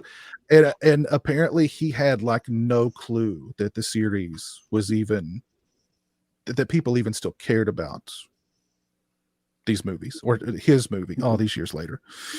Wow, I'm shocked. Yeah. So very, very good get to get Mr. Crosby.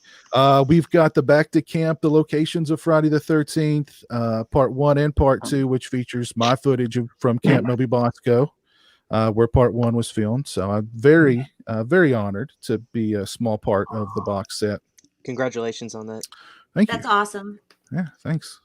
We get a slew of new commentaries and additional new interviews with Sean Cunningham, Harry Manfredini, Tom McLaughlin, Alice Cooper, Todd Farmer, Adam Marcus, and more. So, I mean, it's just, it's a loaded box set. I mean, aside from, I think the only way that it could have been made better is if all the films were like in true 4K, but give them a few years and I'm sure we'll get that also. But it's a real box set, the same way they did the Halloween box set a few years ago, and I know a lot of love and a lot of sweat was put into it, because I mean a lot of these extras, I mean, if you were a fan of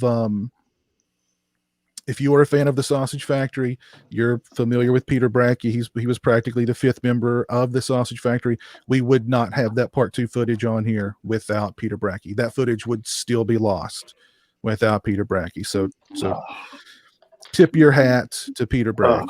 Bravo, Peter. Yeah. So they got people who love the series to work on this box set, Peter, Justin Beam, Michael Gingold, you know what I mean? And they've delivered us a box set that we should all be proud of.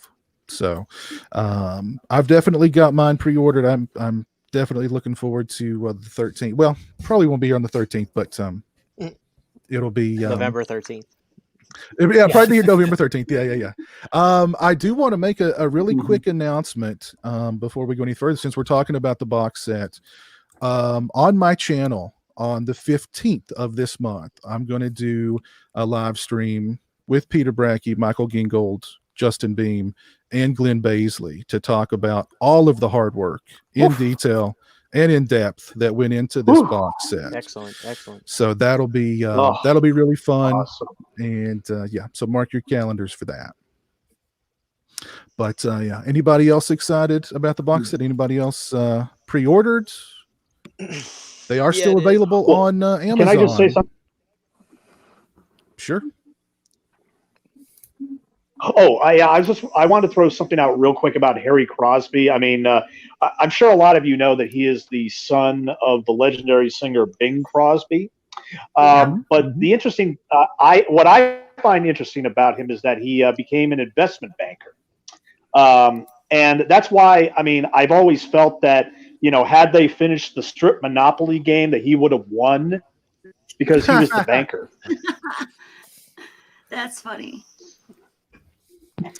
He would have won regardless, I'm sure. It was in the blood, Because the real question I have for you, though, is did they go to a 4K remaster for Lost Tales from Crystal Lake? Because that's the selling point for me.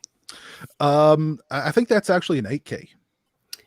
Well, because I actually want to step through the screen into that cheap-ass production and be disappointed in person in front of those folks. Why is that still a thing? Why is that around? I think that's around to show us where we started and where we've come from that. because those were. You know what? You know, we used to be a country with slavery too. We shouldn't be looking back fondly. Well, I don't think we look back fondly on that, or we look back fondly on those extras. They're just kind of like, okay, so that happened, and then we got better. You know what I mean? I'm talking about the extras, not the other thing.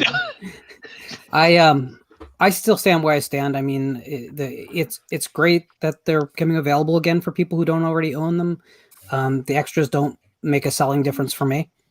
I strongly think that if they don't put 4K discs out early next year, we will never get them because there just won't be physical media to support. So, I mean, if you want this thing, you should buy it. Definitely. Just for me, it still is where it's at. If I get it and side by side, like the first, fourth films, you know, are great improvements, then I guess it was all, well, I didn't pay for it, but I guess it was all worth it. But, you know, I'm just not bowled over by special features. I love the films. I don't go for special features either, but to hear a little bit of what Harry Crosby thought would be interesting, just because I think it's hilarious that he didn't know anything about the movie. I don't know about that. Oh, I didn't know that was a big movie. I mean, I don't know. That seems kind of outlandish, but Harry Crosby's thinking about money all day. Not I guess I guess that's true. But and Steve Miner a little bit, and again, I don't really go for special features either. I rarely ever listen to commentaries or anything like that. But just because he's so staunchly against talking about it makes me want to hear what he has to say now. Right. I'm actually really glad I ordered through Scream Factory because I had a guy message me and say, I'll give you $130 for the lithograph. So my set's almost paid for. So as soon as that thing gets to me, that tube is going straight to USPS when I get my money. And because, I mean, even though I have a lot of wall space behind me to fill up, I'll live without that poster. So. Hey. There you go, man. That paid for itself. So just that's an idea because there is a market, and he wasn't the only guy that actually, you know, offered to want to buy that lithograph because they're gorgeous. The Halloween one was nice, so I anticipate this one to look well too. But just a selling point for some people, you could probably pay for it if you sell your lithograph. And just to let everybody know, I also have a lithograph coming. So yeah, there you go. Robert Long dropped $5. Dropped us a $5 super chat. Thank you, Robert. Appreciate that, man. Very kind of you. And anyone who wants a lithograph, I will certainly be willing to go into every house that anyone who pre-ordered it, and I will rob it for you. So hit me up. There's no limited supply on this. You know, Piz, I had one question. I know they got all the other features for part 2. So the footage, the footage for 5 is just completely lost because that's the stuff that I really want to see. From my understanding, I think it was part 5. Peter was telling us about one time. He got access to like the Paramount vaults where they kept like these old boxes with there was like promotional photos of all the films and a lot of photos that nobody had ever seen. And in one of the boxes, I think it was 5, there was an order to destroy all of the additional elements. I might be wrong about 5. I know it was one of them, but I'm thinking it was 5 because we've got the footage from 4, we got the footage from 1, we found the footage from 2 finally. I don't know if there was very much cut from 3 anyway, and part 5 was just butchered. Oh, so I mean, I think it was part 5 that all the footage got destroyed. Because I saw one little, I think it was a Fangoria. I saw like a image on Google with what is it, the bunk bed murder? Oh, yeah. You can see it going through and all the blood, and I was like, "Oh man!" Yeah, those photos have been floating around out there for a long time. Photos of the spear through the bed in part 2 has been floating around out there for a while. Right. Yeah, that was the one that was on the back of the VHS cover, right? Yeah. Yeah, I remember that one from back in the day. Yeah.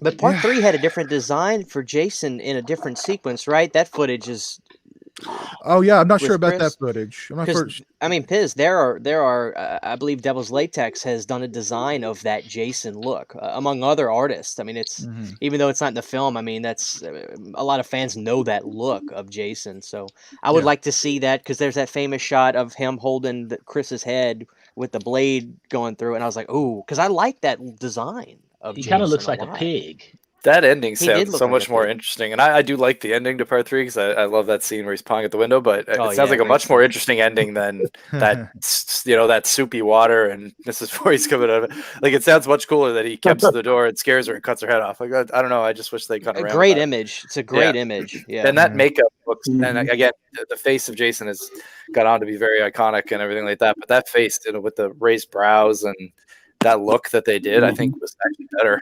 I kind of wish they'd run with Kind of reminded me. No, never mind. The Jason we have reminds me more of that sloth from the Goonies. Yeah, Oh, a little bit, definitely. Yeah. You Well, guys. there's apparently there's a possibility that there's footage from some Friday the 13th movies. I'm not sure which ones, in like one of those underground caves, like in Day of the Dead, in like the Midwest, like Middle America.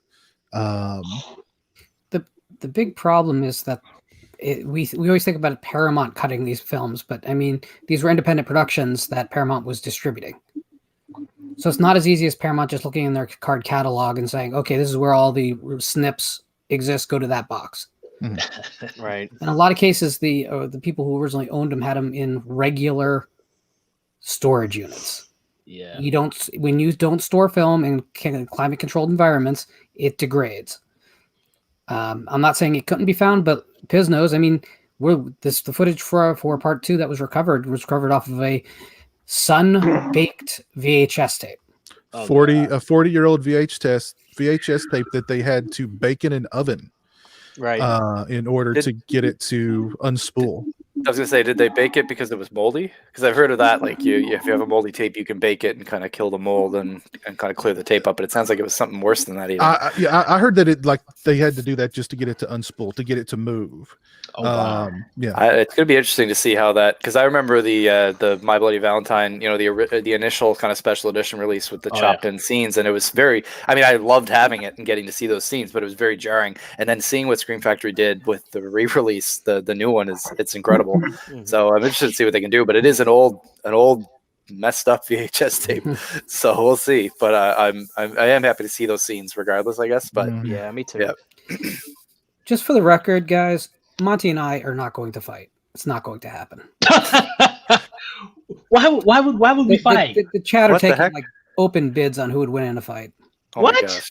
Why? Now, me and Stone might fight, but not You me. got to stop it.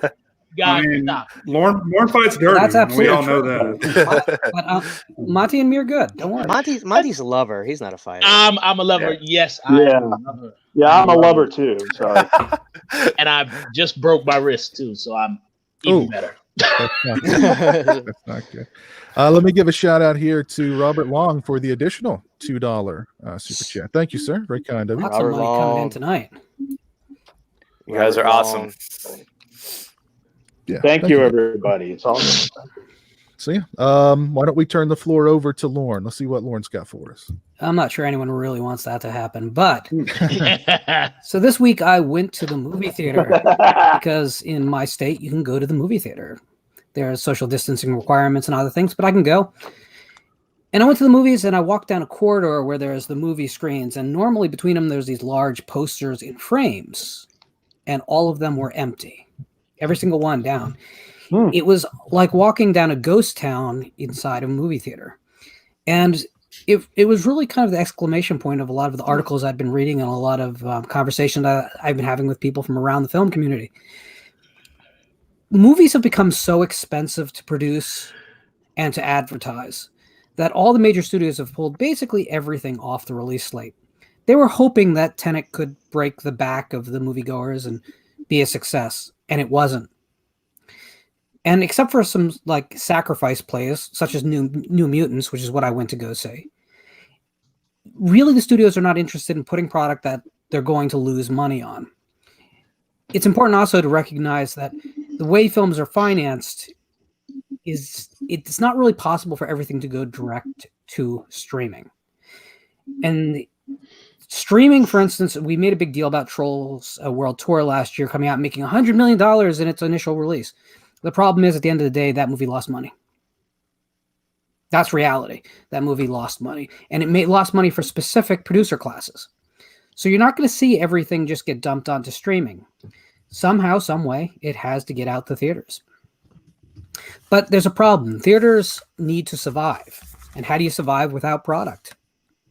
So they've turned to a lot of indie distributors like IFC and Indeacon and Wells Go America for product. And a lot of smaller films have gotten releases, first at the drive-ins, but now in the brick and mortar theaters. And while that's very, very good, it might speak to the future of Hollywood math, because those smaller independent productions can put these prints on screens at a much more fair profit sharing with the theaters than the big studios ever could, because the big studios produce films for so much more money that they require so much more of a percentage of the ticket. Right. So this lockdown and this complete freeze out for the last quarter of 2020 is having some substantial changes, is causing some substantial changes to the way movies are made, distributed, and how you're going to consume them. A lot of films that in the past perhaps would have gone direct to streaming may have an avenue into theaters that they didn't have before, whereas major productions are kind of stuck. I suspect you're going to see Hollywood become a lot more conscious of price, because the hurdle without theaters is a very steep hurdle. One of the big problems too with everyone can say, well, just release it to streaming. The problem with that is it sets a precedent. When you think of the big movie companies, you're thinking of distributors, not production houses. These aren't the people who make movies. These are the people who package films and get them to the theater. Right. If it's not going to the theater, the production companies really don't need those major distributors. So when a major distributor bites the bullet and puts something into the streaming world, they're setting up a chain, whereas they're almost courting their own irrelevance. So you have to understand when people say, well, they should just release it. Well, it's really not an option unless they want to put themselves out of business. Now, there's always going to be a need for the big blockbuster that's expensive. It's always going to be out there. And how those get made and released today and going forward, that's an open question. But the industry has changed substantially and is not going back to how it was.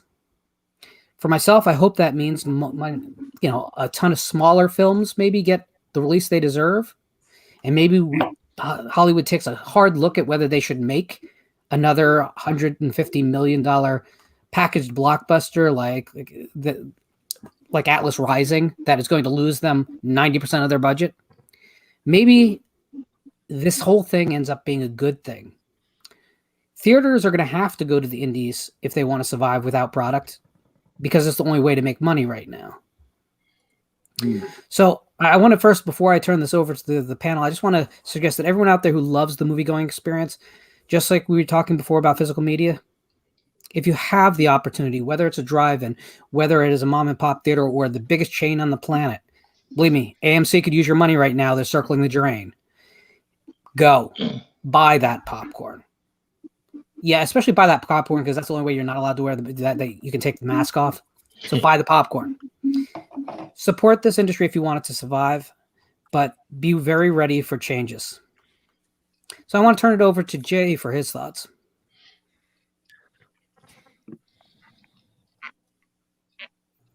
Sorry, I was muted. I don't know, man. It's going to be interesting to see what comes out of this. Someone asked earlier in the chat if we thought comic books would still be around, post COVID. I don't know, man. I think a lot of things are going to be affected by this, because all this stuff we're talking about was already like on the downward spiral anyway. Physical media, movie theaters, comic books, all this stuff was not doing good to begin with. I know AMC in particular. I think they're pretty much done, huh? It's looking bad. So I don't know. I saw an article, maybe in LA Times or someone put out just earlier today talking about that exact thing. Will theaters be around? I don't know. I wouldn't be surprised if they weren't. Because I know a lot of places. Lauren, you have theaters open near you. I have theaters open near me. Select stuff. They're doing a lot of because nothing's coming out. They're doing a lot of the older stuff. They're showing, which is cool. It's like $5. You get to go watch an older classic. I don't know, man. It's really sad. If they go, I would be really sad, but I wouldn't be surprised either. Christian, I'm telling you all right now. Oh, sorry. I certainly don't want to see the theater become a thing of the past. You're seeing these movies come out digitally to pay for them now. On streaming services, Disney wants you to pay them $30 for Mulan. It doesn't cost me. I see people say that's not that big of a deal, blah, blah, blah. It doesn't cost me $30 for me and my wife to go to the movie theater. We eat before we go. I'm not paying for a $9 Diet Pepsi or Diet whatever. The thing that's interesting, too, is I'm noticing, and it's certainly gotten even more so during COVID, I would think, especially because of the stuff that's been announced for Netflix and stuff. Movies, a lot of these mainstream actors look like they're going to television, which I think used to be a bad thing back then. But you got your Paul Rudds, your Christina Applegates, your Sandra Bullocks doing these Netflix stuff, and I'm assuming it has to be guaranteed good money. They're not worried about box office returns or blah blah blah because it could hurt their career. The Netflix model seems to work really good, and a lot of these big actors are going there. But I kind of see that as a positive because let's get them over at Netflix. I don't need to see another Sandra Bullock movie in the theater. Let's get some fresh faces in there. The idea of smaller production companies getting distributed in these big theaters sounds so cool to me. I mean, like we were just talking about Friday the 13th. Paramount didn't make the movie. Sean did. And then they said, let's put this sucker out. Let's put this sucker out and make it something. And look at that. I want my next Friday the 13th. I want that. And I can't expect a major corporation to create that film. So I'm going to try to look at the bright side of things. I want my theaters to open up. They're not open yet. My theaters are not open. But I will not pay $30 for new movies at my house, especially on streaming services that I'm already paying $10 a month for. So I've really got my back against the wall on that. So I don't want to see movie theaters go anywhere. I don't. Absolutely not. So I'm hoping this COVID stuff needs to end as soon as it can, and we try to get our rhythms back, because the longer it goes, I think the worse it is. I don't have an AMC theater near me, but I'm feeling for them. I'm so feeling for them. I'm starting to feel like normal life, is going to be different forever. Do you think a year from now we'll still be wearing masks? Do you think, is Walmart ever going to be open at night anymore? I hesitate to guess, Jay. I hope not, man, but it's what it's looking like. And all these movies getting pushed back. How long will studios wait for theaters to become full capacity before they say, screw it, put Candyman out on stream for $20? And what happens if that happens? If these huge waves of movies do that, what's going to happen? That's what scares me. What that will do is will disincentivize certain types of movies from being made. Period. Stone, you had something? Oh, yeah. I was just going to say, now is the time. Look, I miss going to the theater as much as everybody here, I'm sure. But now is the time for drive-ins to make a comeback. Now is the damn time. Back in the 40s, 50s, 60s, and 70s, they were an institution. There was one at every corner. We need to bring them back because, and look, I'm not go into the political climate. I'm not going to say another word about that. I'm just saying that because of that, I don't see this thing changing anytime soon. Maybe for years. Sad to say. I think now is the right time for drive-ins to come back, and people can go in their cars. Social distancing is perfect, and enjoy a movie like they used to. And if they go see a new movie and they're bored, they can make out. So I mean, that is, I think, what we should get back into American society. I mean, I've had negative experiences at AMC. I could care less if they go belly up. I mean, the only theater I care about is Alamo Drafthouse because of what they were able to do with keeping people with their cell phones in check and everything. And of course, the regular chains, they don't care. They just let them do what they want. That's just my personal attitude about the whole thing. I mean, now is the time. I want drive-ins to make a comeback. Well, I've been to the drive-in quite a few times during this whole pandemic period, and I can tell you that the lot was always full by the end of the night, no matter what they were playing. So I think it's happening. It's just their property is an issue. You can build them pretty quick, but property is an issue. Monty. I went to see New Mutants a couple weeks back, and when I went into the theater, it was absolutely the most depressing thing I think I've ever seen because there was nobody in there. And I know from growing up, when my parents used to take me to the movie, I mean, dude, it was seriously, son, it was so depressing, man. But like growing up, I love the theater experience. I love going to the movies. What I hope. Here's two ways I feel about this. I feel kind of sad because it looks like theaters are going away. And when I hear people say stuff like, oh, well, I could just stream it at home, that's not the same thing. It does not meet the same experience of like when my father took me to see Batman with Jack Nicholson and to see those opening credits and hear that music go, Dune, and you could just feel the room rumble. You can't get that. I don't care how good your theater system is. You can't get that at the house. So you lose that experience.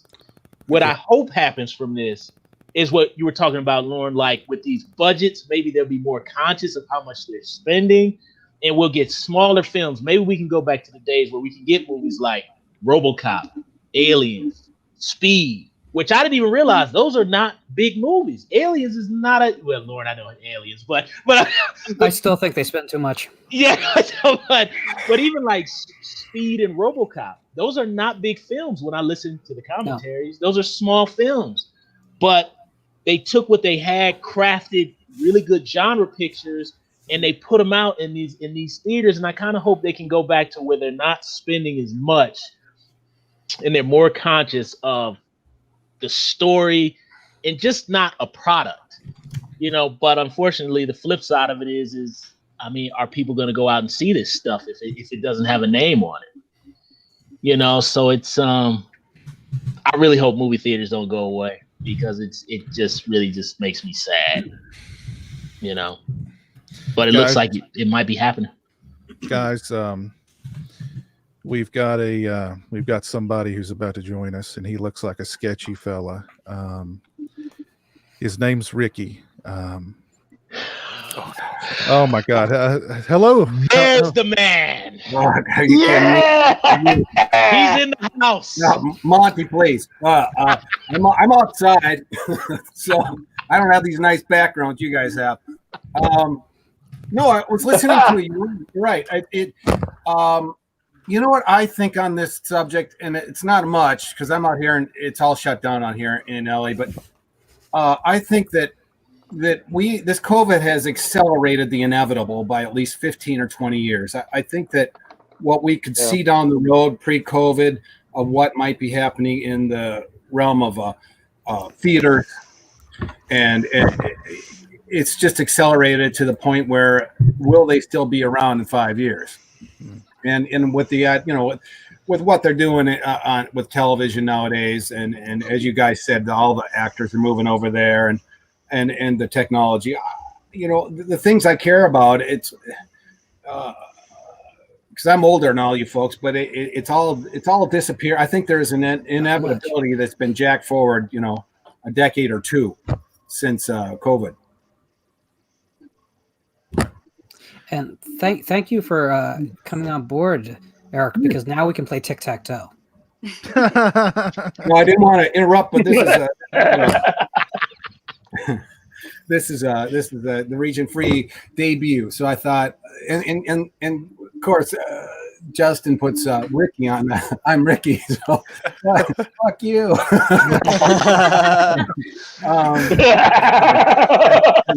Not produced for children.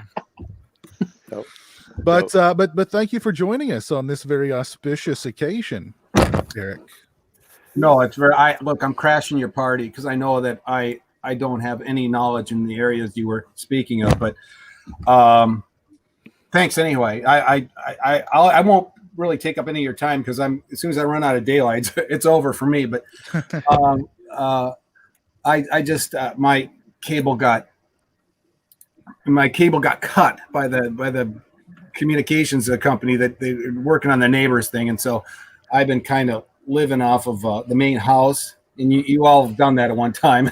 It doesn't work. It's sketchy. So, but anyhow, I didn't mean to interrupt you. Other than I agree with what you were going with the flow on this. Is like what are we going to have in 5 or 10 years, or even a couple years? And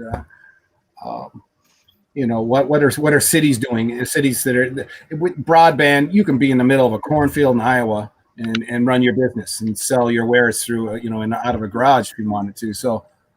I mean, it's going to change. A lot of things are changing. So, yeah. I think it's just funny that we've like gone back in time. Drive-ins are popular again. Nobody's going to the movies. I do intend to go watch a theater near me. They're doing Friday the 13th sometime in October. I do want to go watch that, and I'm sure I'll probably be alone.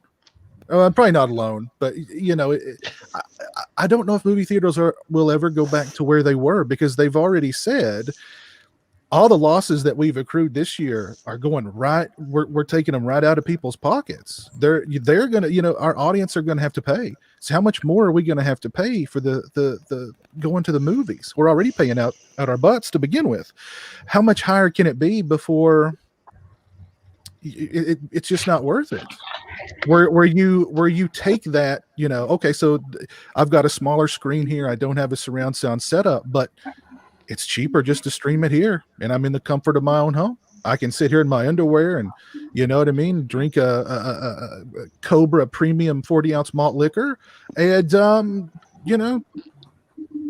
pick my belly button all day. That's, So, I mean... Thanks for that while I was taking a sip of beer. And that's a visual that will stick. Yeah. Not just, anybody. You can do whatever you want. You're in the privacy of your own home. You know what I mean? Yeah. I don't know, man. It's weird. We've gone back in time. And I don't think that if the theaters think that they're just going to jack up the prices and recoup all this money that they've lost in a year or two, when everything is if there's whatever the new normal is, they're so wrong. The mom and pop places are done. Well, and the only way that the big theater chains are going to survive is by offering us a premium experience, and they're going to have to cut costs. Period. Yeah. The real answer, like any business, is to get your supply at a lower price. Because what causes all the price increases for the exhibitors is the fact that on opening weekend of any major film, they're giving 90% of the ticket back to the distributor. Whereas if We'll Go USA, when they put Peninsula out, it was more like a 50-50 split. So on the same per ticket, they were making as much as they would make with 5 people walking through the door. So that is how we get out of this without gouging to the point where no one is willing to actually show up at the movies. But that's going to take some boldness on the place of business people to support smaller product and to give it, the trailer placement in front of the movies, where in the past that was all a handshake agreement with the major studios. There's going to be a lot involved, but it's the only long-term path to survive, I think. But trust me, I would much rather go to the theater to watch a movie like The Wretched or what was the Black Waters Abyss, some of the smaller stuff that is making its way into theaters now than another Fast and Freaking Furious or another. That's actually the name of the next one too. I'm sure, yeah. Fast and Freaking Furious. And they'll find some way to spell it with letters and numbers mixed. Yeah.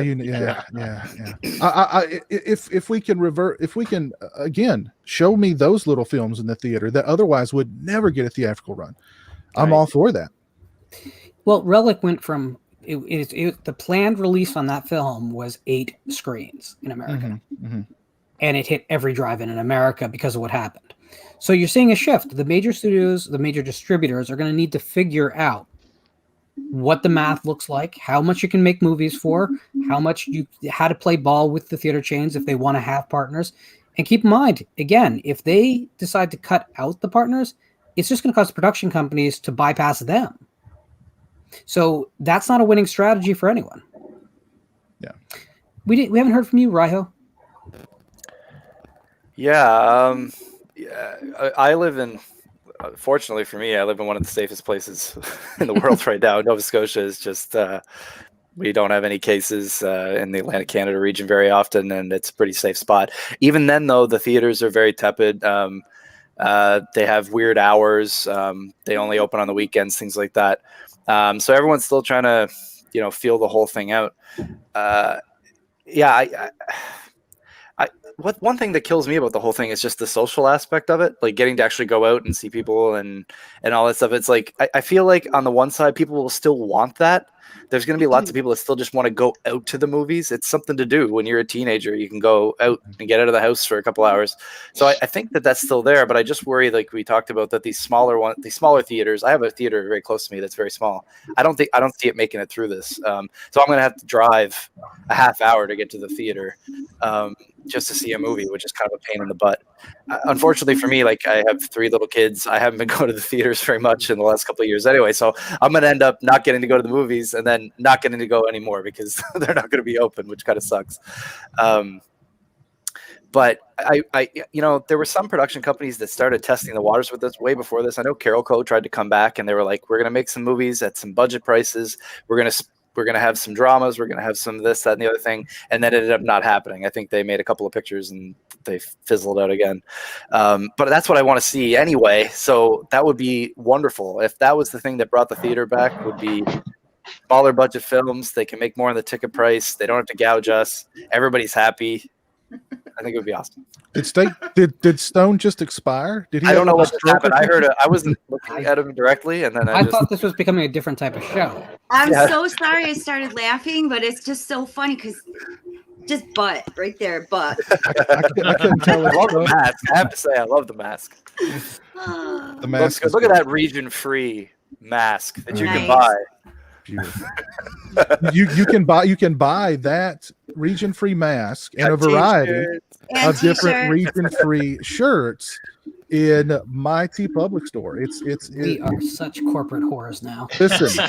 Listen. These shirts are some of the greatest shirts.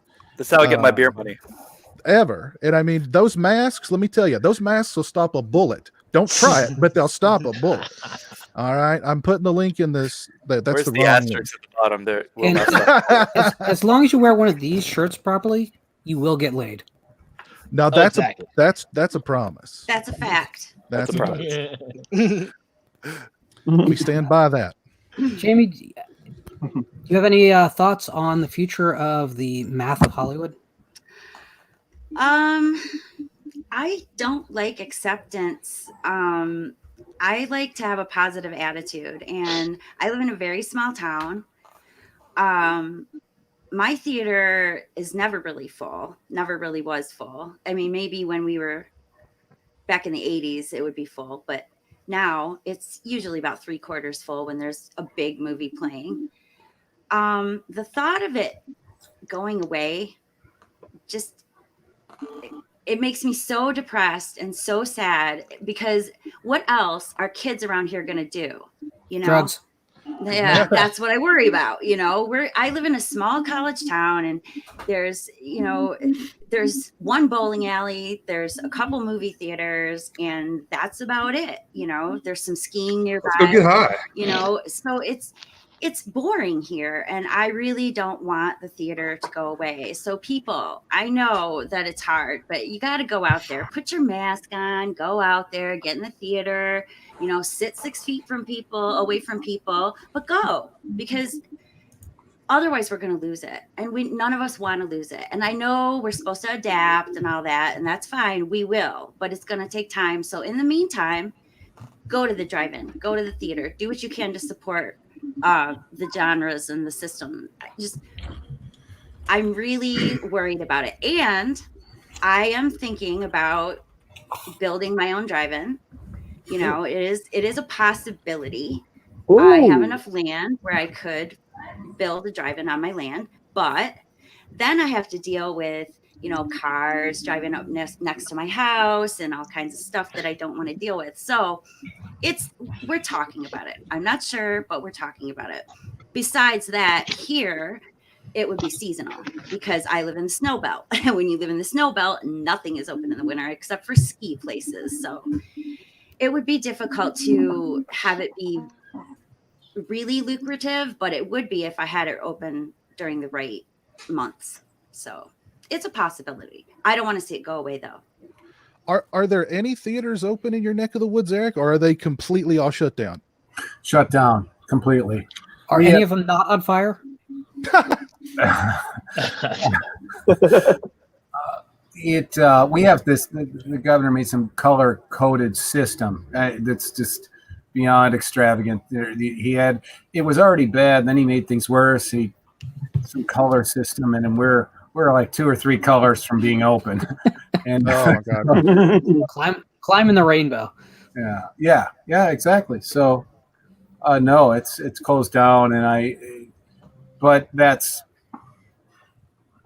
you would expect that out here. I mean, it's really a lot of kind of cowardly folks running the state. So, they're willing to let it all literally burn down and to be safe, because I think the governor is actually running for president. I really do. I think that 4 years from now, he's going to have his hat in the ring, and this whole COVID thing's been like a blessing for him to step forward and, you know, be the man. Only he really can't be that. So, didn't the Dead Kennedys have a song called "California Uber Alles," which this is reminding me a lot of? That was a song about Jerry Brown. I never heard it, but I think I've heard of it, but I never heard it. And but that would be you would know, because you have your finger on the pulse of these things. But he was another. You know, he was Governor Moonbeam out here for years, and then, you know, he had his first couple terms in the 70s, and then later, as you know, just recently. But he was a disaster then, but it was a generation later, so people completely forgot and said, "Oh, well, he was governor once. He must have been good." So we all like sequels, right?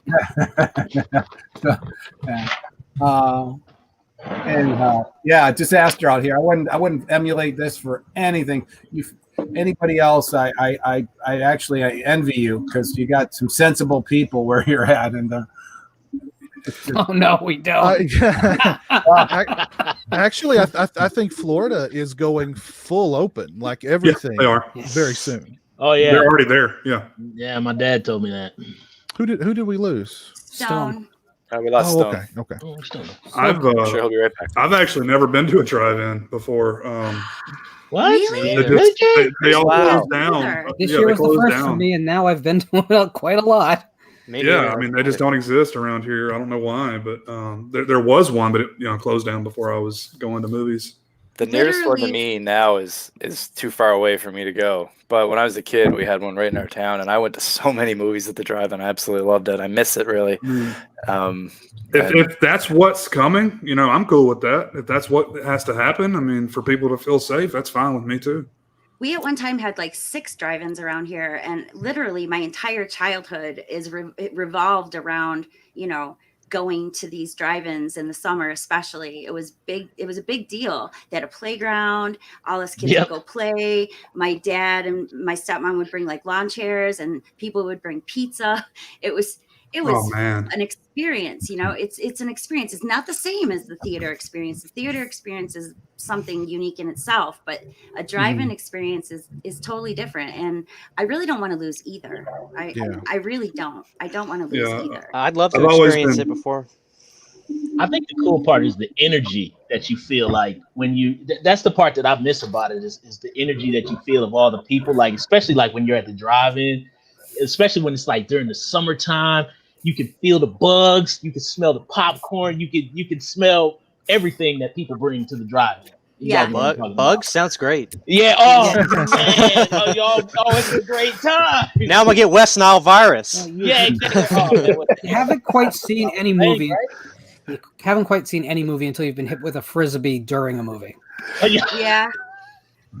We all used to bring like Windex and then pass it from car to car, so everybody could clean their windows off really well. And it was something I'm never going to forget, and I hope that kids today can maybe experience that and relive the joys that I did as a child. So. I wish I could. There's none around me. Yeah. And as far as wearing a mask and the sickness stuff. Well, I live in New York and nothing's open here yet, but I am 15 minutes from the PA line. So if I really want to go to a theater, I can. But I have something called Hashimoto's disease, and my immune system attacks my own body and attacks my thyroid, and I almost died from the flu 2 years ago. So I have a feeling that if I were to get COVID, it would kill me. So I just want to tell people that, there is a danger out there for people like me, and wearing your mask doesn't protect you. It protects me. So, because what it is holding your germs in. So you're not putting germs all over things that I'm going to touch, and then possibly my husband or my son or me bring it home, and then I get sick with it and end up in the hospital, which I do not want to do. And to me, I've been home pretty much since I got back from San Diego in February. I haven't really gone anywhere except for maybe the grocery store here and there. And social distancing obviously works because I didn't even get a cold this year, which I always get at least one cold a year. And I didn't even get that this year. So I just want to tell people, there are people out there at risk, and just be kind, because some of us, we're a little bit worried when we start hearing people, complaining about wearing masks and complaining about the stuff that's going on out there, because it is really a risk for some of us. So I just wanted to put that out there. So I'm It's real too. It's real. I don't want you guys to feel sorry for me or nothing, okay? Because I'm healthy as a horse right now. So you're the exact person that needs to do what you're doing. That's what needs to happen. I think it's a lot of stuff we don't know about this thing yet. Yeah, it's so odd, and like everything. We've heard so much misinformation over the last 6 months, however long it's been now. Some people think it's not real, man. It's real. Okay, so I'm gonna turn the mic back over to Piz so we stop talking about COVID. Yeah, let's because we've talked about COVID for 8 months. Let's not do that here. Yeah. It's kind of hard not to, though. It's so in our face all the time. It's ruined this year. No, let's move on. Let's look on the bright side. Like Jeremy says, everything's going to be better in January. It's going to be clear in January, is what Jeremy says. I hope he's right. I hope he's right too. I sure do too. But Robert, thank you for that $2 super chat, sir. Very kind of you. Oh, Robert, I promised I would blow a kiss to the next person who did a super chat. So that's for you, Robert. Oh wow. There you go, Robert. Post production, I'll add the actual part.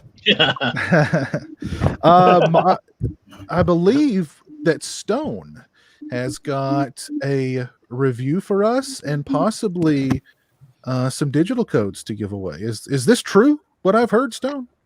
This is absolutely true. Yes. Well, as Nico mentioned in the chat earlier, a couple days ago, we got on Blu-ray David Lynch's The Elephant Man,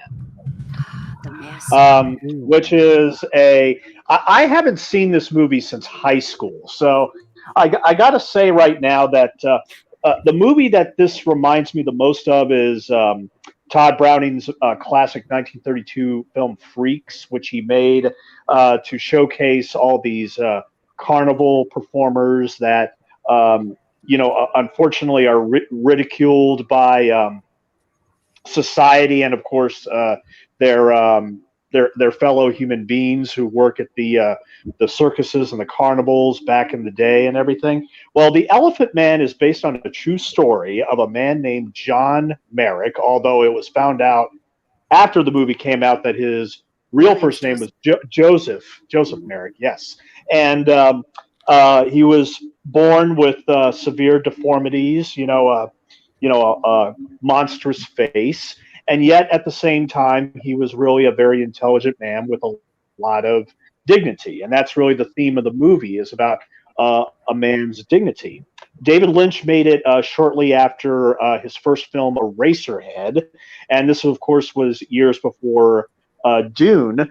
And as I said before, the reason why I wanted to do this was because of the fact that I wanted to return to this movie after so long, because I remember such vivid memories watching it. I mean, it's filmed in gorgeous black and white, and Criterion, they went out of their way. I mean, Criterion usually does a pretty good job when it comes to going above and beyond. But I'm going to say real quick that,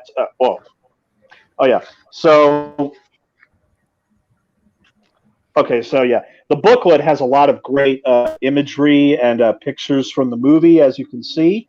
And as with usual, they have plenty of extras that I just wanted to briefly mention here. The booklet has 2 essays, as you can see right there. And like I said, gorgeous photographs, as you can see. And I wanted to read real quick about the transfer. The Elephant Man is presented in its original aspect ratio of 2.35. Black bars at the top of the bottom of the screen are normal for this format. New 4K restoration undertaken by Studio Canal from scans of the 35mm original camera negative made at Silver Salt Restoration in London. The restoration was carried out at L'Immagine Ritrovata in Bologna, Italy. Director David Lynch worked closely on the new color correction with George Coran at Photochem in Burbank, California. The audio presented is the original stereo mix of the film. A brand new ingest of the film's original magnetic print master was done in 2019. Digital restoration of the track was done to repair punch-in and clipping artifacts, as well as unbalanced channel signal and dropouts. The entire soundtrack was then reviewed by Lynch at his asymmetrical studio, where equalization choices were made to extend bass frequencies in certain scenes and ensure that the soundtrack was as close in spirit as possible to the original presentation. Now, I gotta say, I'm all for bonus features. I've been an audio commentary junkie, for 20 years. Now, while Criterion doesn't provide any audio commentaries for the movie, I'm telling you right now, there's at least 5 hours of bonus features. Yeah, I mean, wow. It will take you at least it will take you a while to get through all of them, and I'm just going to list them all as quickly as possible. We have 4 interviews, one with John Hurt, who played John Merrick.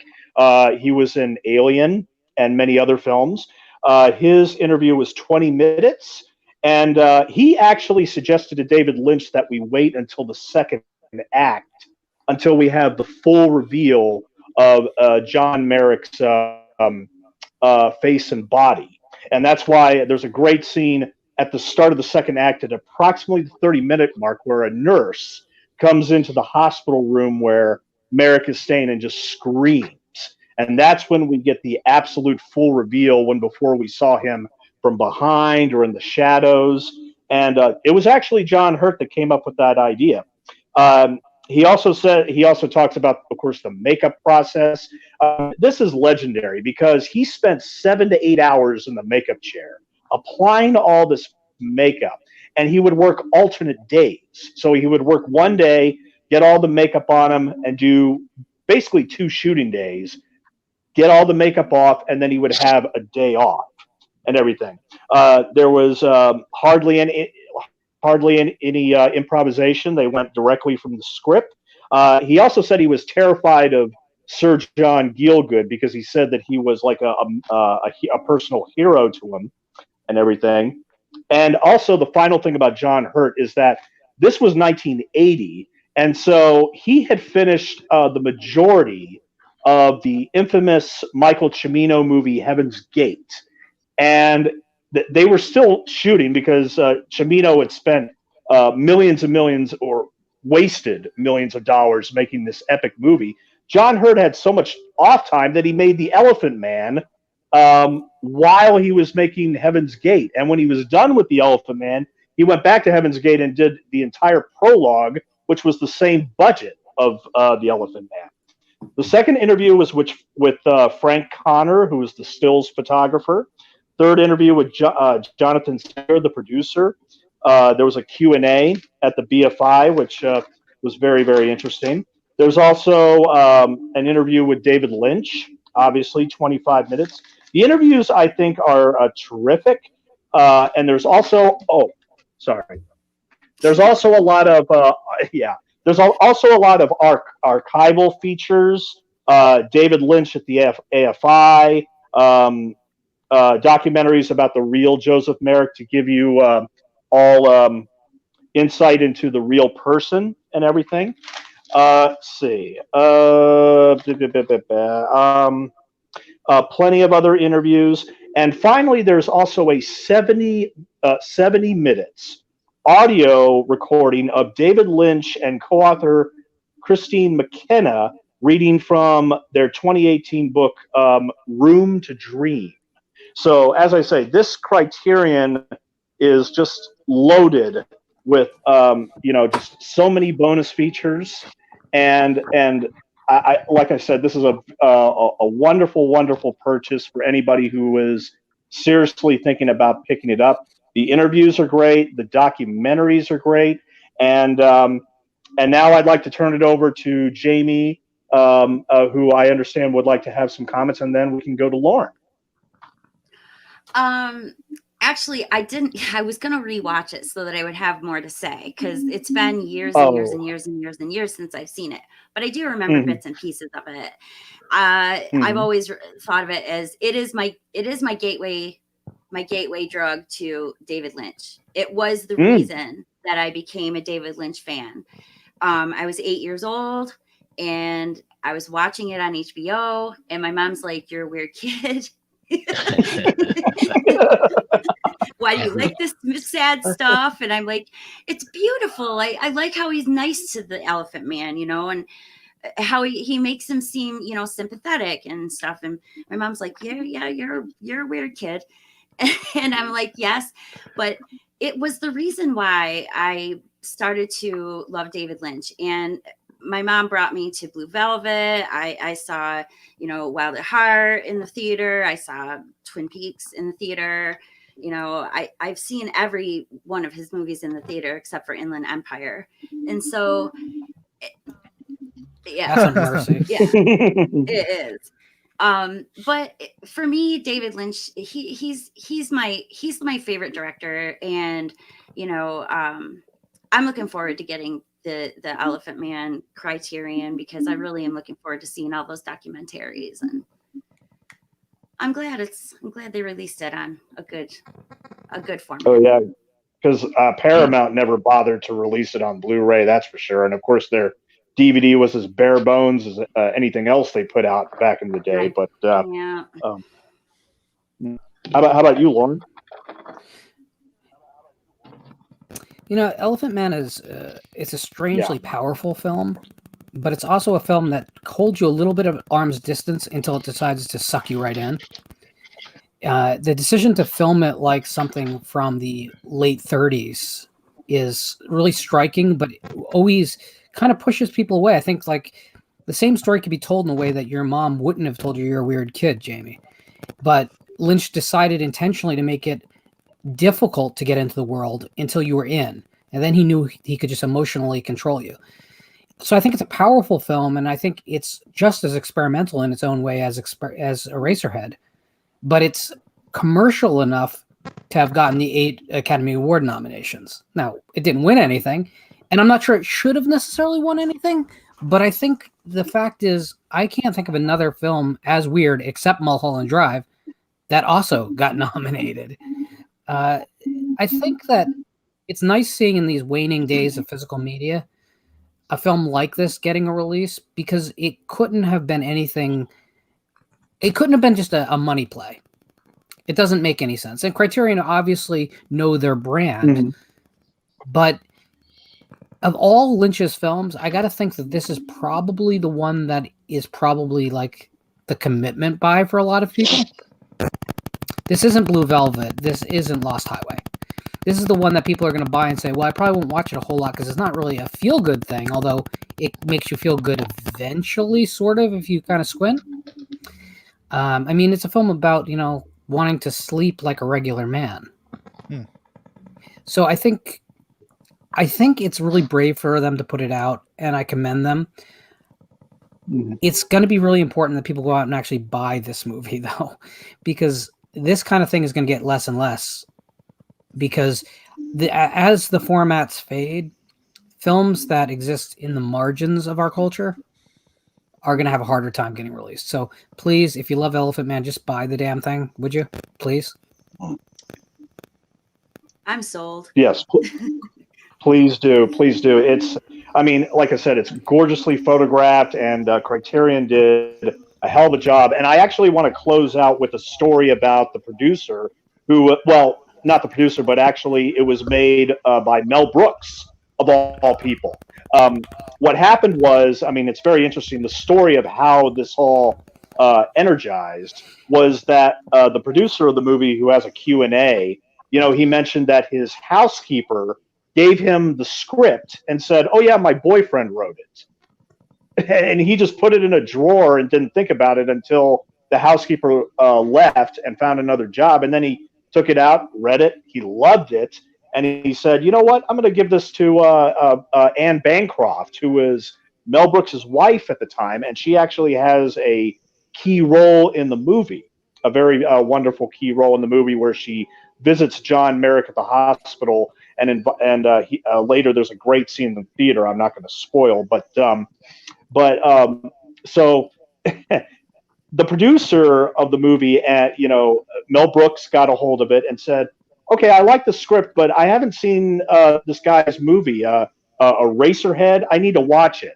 And they asked David Lynch to come down to show Eraserhead to Mel Brooks and the producer, and David Lynch is like, no, I'm not going to do that. I can't do that. So the producer is, he sits down and he thinks, oh my God, I'm showing Mel Brooks Eraserhead. I haven't thought about the consequences of this. And like all throughout the screening, he's so nervous. It's like, oh no, this is not going to happen. This is not going to happen. But at the end of the screening, Mel Brooks just nodded his head at the movie and he's like, I got it. He totally got it. And it was when the makeup was applied when he realized, oh, this is going to work. I can feel it right now. And it's amazing that, Elephant Man was nominated for 8 Oscars. It didn't win 1. And of course, makeup didn't exist at the time. A lot of people complained to the Academy, and rightly so. Why didn't you give the movie at least a makeup Oscar?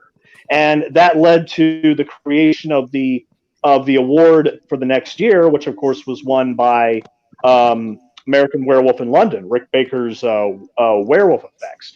But I mean, Mel Brooks deserves a huge shout out because he got it from the very beginning.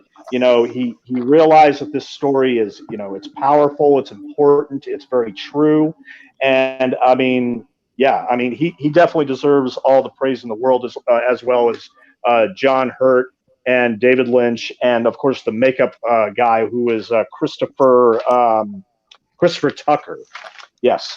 And before I get to the giveaways, I just want to mention real quick that I also got another film that just got released on Blu-ray yesterday. 2 days ago with The Elephant Man. I don't know if anybody remembers this. This is a movie from 1985 with Anthony Edwards, directed by Jeff Canoe. Yes, Jeff Canoe. They did Revenge of the Nerds the year before, and Anthony Edwards basically plays a virginal UCLA veterinary student who plays paintball all around his. He goes around and just shoots paintball guns at people, and he's like a champion and a master strategist at paintball. And he goes to Europe with his roommate, and he wants to lose his virginity so badly, and he ends up in this cafe, and who happens to be in there but Linda Fiorentino from The Last Seduction. And in fact, this was only her second film after Vision Quest. And of course, after she made these two movies, that she got all the offers in the world to play roles of older women deflowering virgins. So she seduces him, Nice. and he ends up inadvertently getting involved in East German espionage. I'm not going to spoil it at all because it's a hilarious movie. I adore it. I mean, and this particular Blu-ray, it was released by Kino Lorber, and they actually have two audio commentaries, one with the director Jeff Canoe, and the other with entertainment journalist and author Brian Reisman, who I recently connected with on Twitter. And like I said, this is just a fun, hilarious 80s movie. If you like spy thrillers, if you like comedies, this is also a great one to pick up. So anyway, I got 3 digital codes here I want to give out. And let me just get my questions here. Okay. The first one that I want to give out is for Godzilla King of the Monsters. I know Lauren was a huge fan of that from last year. And the way we're going to do it is I got the chat open, and basically the first person that answers the question correctly, I will send them the digital code either through Twitter or just stay after the stream and I'll shoot it to you. But anyway, here's the first question. Everybody out in Twitter ready to go? What was the tagline for Roland Emmerich's 1998 fiasco of a movie, which was Godzilla? What was the tagline for the movie? I know. Mm-hmm. Wait, I'm why are you looking at it right looking now. at Nobody that in the- movie poster now? It's Right. right here. I just Yeah, got right it. here. I just got it. Check the chat. I just got it. This one is gonna suck big, right? Griffin. You Who got put it. this iguana in my Godzilla movie? Griffin Got it. got it. Yep, size does matter. Oh, yes. Good Yes, job, indeed does matter. Yes, it does. Wait, right. Yes, that was. Did the Canadian government send you that or something? Thank you, Ryo. You know what? When you collect VHS tapes, there are certain tapes that you will find in every box. There's Jurassic Park, there's The Phantom Menace, and there's Godzilla. I'm telling you, this thing you get Titanic's in there too. I got a copy of Titanic over here too. It's just. I use my Yeah, you might as well. for shotguns. Unbelievable. That's a good start to the Cameron collection. There you go. The second digital copy I have is for another Lauren favorite, Jay and Silent Bob Reboot. Now, I wouldn't really qualify that. I know. When is the storytelling autopsy on Jay and Silent Bob reboot? I actually really like No, do it that. right now. Don't. I liked I it. really did too. All right, I here's love the Jay trivia music. question for Jay and Silent Bob. Who played the director of the Thaw movie within the movie Blunt Man and Chronic? Who played the director? You're assuming anyone's going to want this The movie digital code. Steak Sauce! Yay! Steak Sauce got it. Chris Rock. He'll be sending Chris Rock. he'll be Remember, sending that code to yeah. Piz to do a review on it. Oh, He's gonna. Did I just give him the idea? Steak sauce. You just brought that on, Piz. Actually, I think I've seen that one. I think I liked it. Don't do it. Save it, sauce.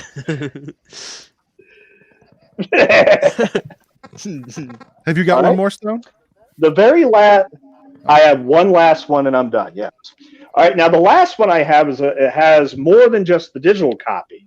Not only does it have a digital copy, but you also get the bonus features that are on the Blu-ray with the digital copy. So this is a big one. The movie is, I hope I'm not the only one here to have seen it. It's Ford versus Ferrari with Matt Damon and Christian Bale, based on the true story of these auto racers. I mean, I'm not a car guy. I've never been a car guy or a gearhead or anything like that. This movie was awesome. And it was definitely one of the best movies from last year. Well, here's the question. Now, Ford versus Ferrari won 2 Academy Awards. Before Ford versus Ferrari, there was only one other auto racing movie that won any Academy Award, and it won 4. What is the name of that auto racing movie? It's got to be Stallone's Driven. Yes, exactly. Days of Thunder. That movie, It's got to be. that Right? movie was so. That movie was so shafted at the Oscars. I mean, clearly it's Too Fast, Too Furious, right? Yeah. Oh, clearly, yeah. No. Tokyo Drift. I forgot about Tokyo Drift. Nico got it. Nico got it. Congrats, It's Nico. a Grand Prix from 1966 starring James Garner. It won 4 Oscars. Oh, wow. Yeah. Won 4 Oscars. Herbie Goes So there you Bananas. go. Good job, Nico. Get Good job. it. Herbie Goes Bananas, I wish. We actually have Cam from Obnoxious and Anonymous.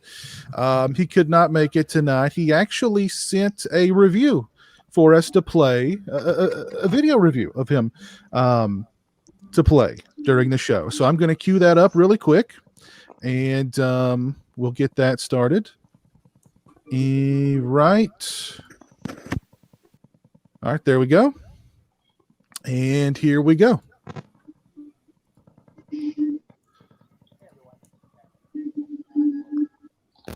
No sound.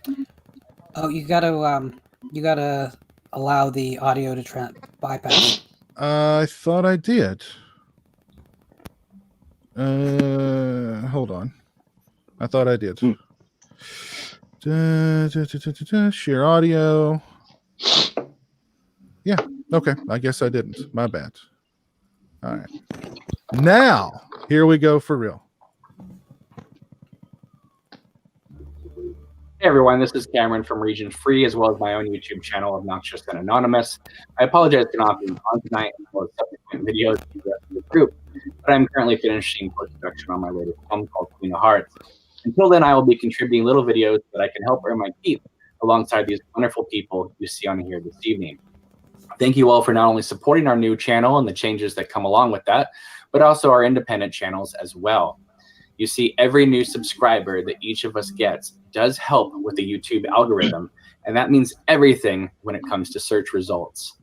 But there is something I do want to talk with you all about. It came up again and again in my social media feed where 2 clearly opposing sides were telling each other off and saying they were both a disgrace to the human race. Of course, I am talking about the reaction online to the trailer of Blumhouse's latest reboot sequel, The Craft Legacy. Now, I watched it, and to tell you the truth, it appears like a harmless, fun, teenage witch horror film, which is exactly what the original film was back in the mid-90s. And while this film does look like it's missing the previous movie's goth edge, it is a remake disguising itself as a sequel, which is something Hollywood enjoys doing of late. It can work. But in the way this trailer is constructed, the sequel elements just look forced and jammed in. So I would have probably been happier with just a straight up remake, especially if the original group of young ladies such as Fruza Balk, Rachel True, Robin Tunney, Neve Campbell weren't at least going to make cameos. I have no idea if the film, which debuts this October 27th, is going to be any good or not. But I do find the debates online interesting. In one corner, you have the purists of the original hating on it for being the same old cookie cutter, perhaps a bit too Twilight for many. But in the other corner, you have people saying teen girls need gateway horror films to get into the genre. And even if the film is bad, it's good to have films like this out there. Plus, they love to get in that jab that if you're not a 15-year-old girl, this film isn't made for you. I actually take exception to both sides, actually. If this film doesn't appeal to you, don't watch it. But then you'll probably get attacked for not supporting new horror in the community. But if you do watch it and don't like it, you'll get attacked because you're not the demographic. You need to keep your mouth shut so that people who do enjoy it, can enjoy it. But if you do watch it and like it, or at least pretend to like it, you are then seen as an ally towards representation of the genre. How about this? We watch it or not, and every opinion is valid. A good movie is a good movie, regardless. My 2-year-old watches Sesame Street. That is clearly not made for me, but I can still enjoy it. I make more money than the average Rob Zombie character, so his movies clearly aren't made for me, but I can still give my opinion. I may not be a teenage girl, but Ginger Snap is still one of the best teen horror films ever made. Period. I even enjoyed the original Kraft film because it had good style, the actors were appealing, and I wasn't afraid of getting messy. A film can speak to you whether you are the demographic or not. And let's be clear, horror speaks to everyone. You don't need to be a specific age or gender to understand the fears are universal. Let people like or dislike what they want. Let people speak their minds and passions, and don't apologize for how you feel. There are plenty of other things in this world worth arguing and fighting over than whether a new Kraft sequel, reboot, remake is good or not. Now, the most important question is, where's my sequel to Heathers, Dan Waters? Come on, Winona Ryder, Christian Slater, they're both back in the public eye. Let's revisit Moby Dick one more time.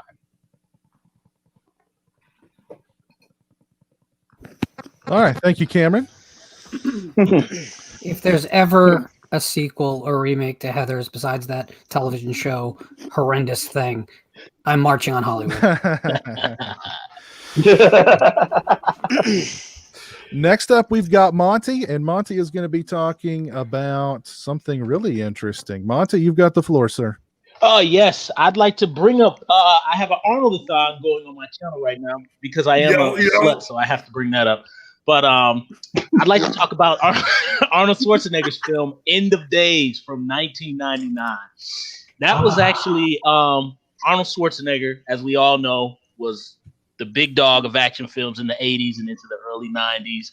I believe he had heart issues, or it was probably because he made Batman and Robin. He had to take a little bit of time off, and he took hiatus from films for a while. And we always know that Schwarzenegger was able to kill all these bad guys, so they decided to merge him into kind of an Arnold film and a horror picture by giving him the ultimate formidable foe, the devil. So it's kind of a hybrid of a picture where you've got Arnold versus this devil character, and it kind of merges in the Arnold-isms with kind of religious themes of the church. And also, this was around the time that we were getting to, 1999, 2000. So it adds in the whole millennium thing and how we thought computers and everything was going to shut down and all that. And it's a really interesting hybrid of a picture because up until that time, Arnold was indestructible on film, completely indestructible.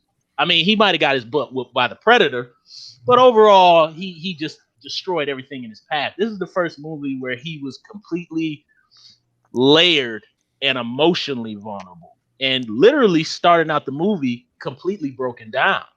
You know, you've got a scene where Arnold is completely at his rock bottom. I mean, unshaven. You know, he's eating pizza off the floor. He's got a gun to his forehead. He's literally having scenes where he almost cried. So he was really trying to go a little bit deeper as an actor in this film. And also, he had really high caliber actors he was acting opposite. Gabriel Byrne playing the devil from The Usual Suspects. Rod Steiger, who played a priest. That's insane. You know, you also had what's the gentleman's name? Kevin Pollak, who played his partner, who was kind of bouncing off of him comedically in it.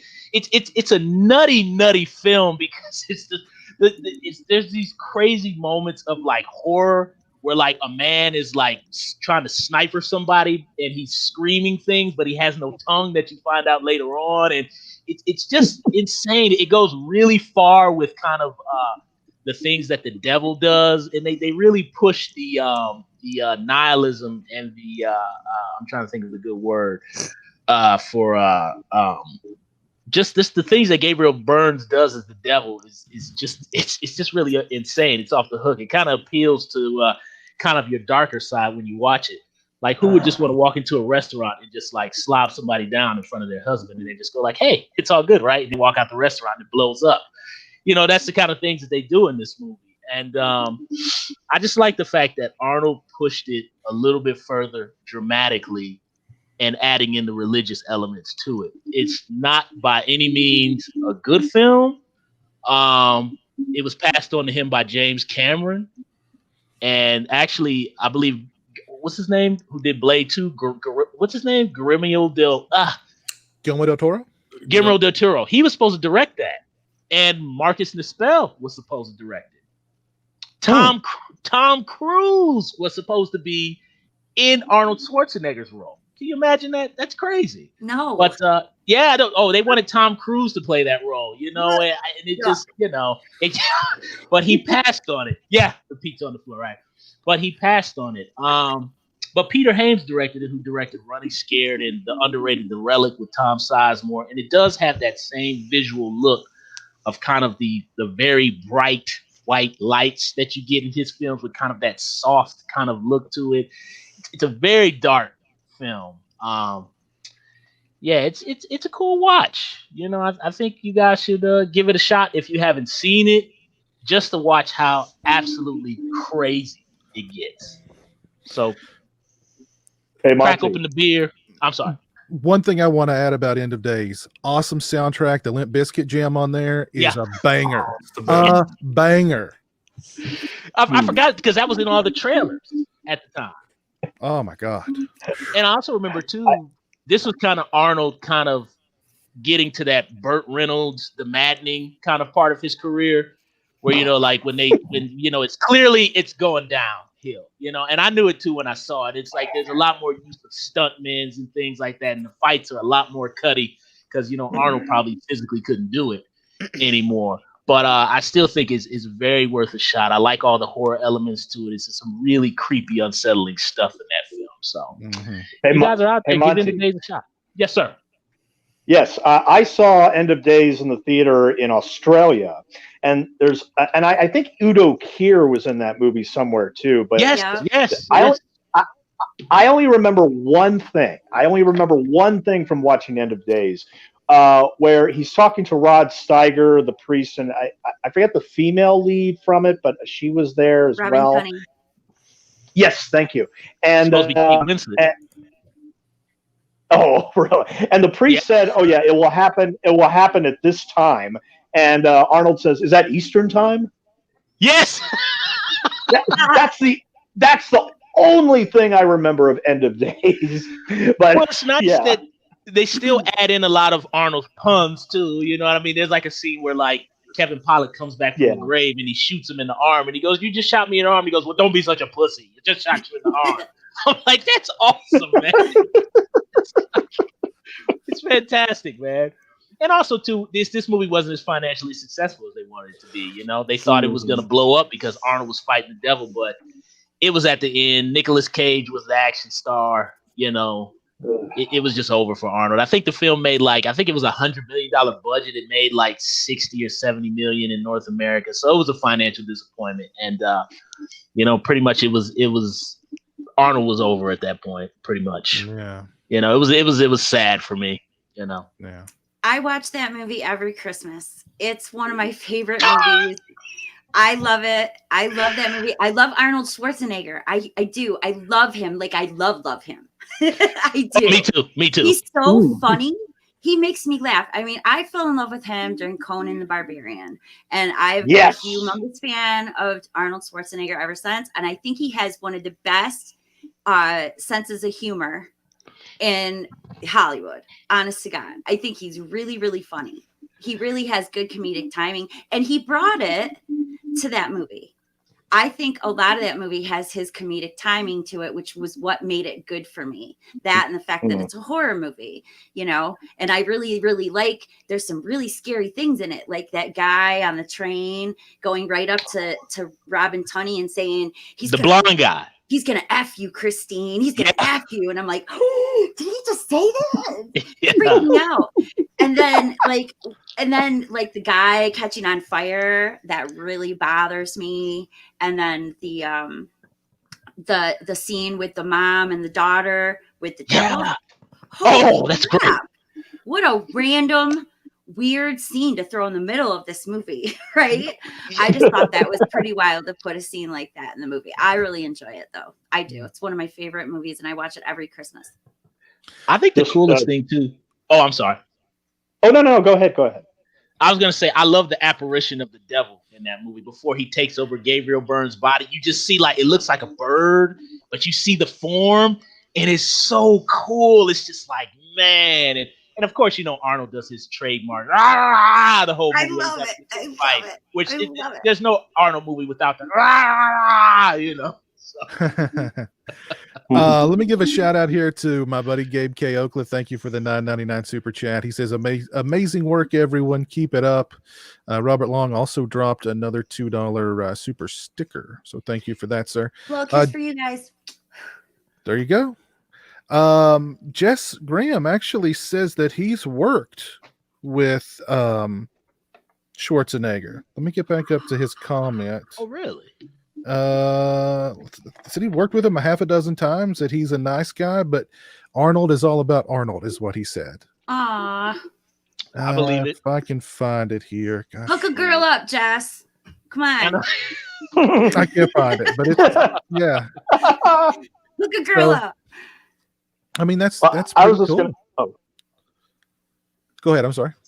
Oh yeah, I was going to say to Jamie, thank you for bringing up Conan the Barbarian, because that is my personal favorite Arnold movie, and in my opinion, he delivers one of the greatest lines in motion picture history, bar none. Crush your enemies, see them driven before you, and hear the lamentation of the women. Mm-hmm, mm-hmm, Yes. mm-hmm. Now, that's one of the greatest ever. It is. I'm getting that tattooed on my arm. Hell yeah! Hell yeah! Crush your enemies and see them driven before you. Oh, hell yeah!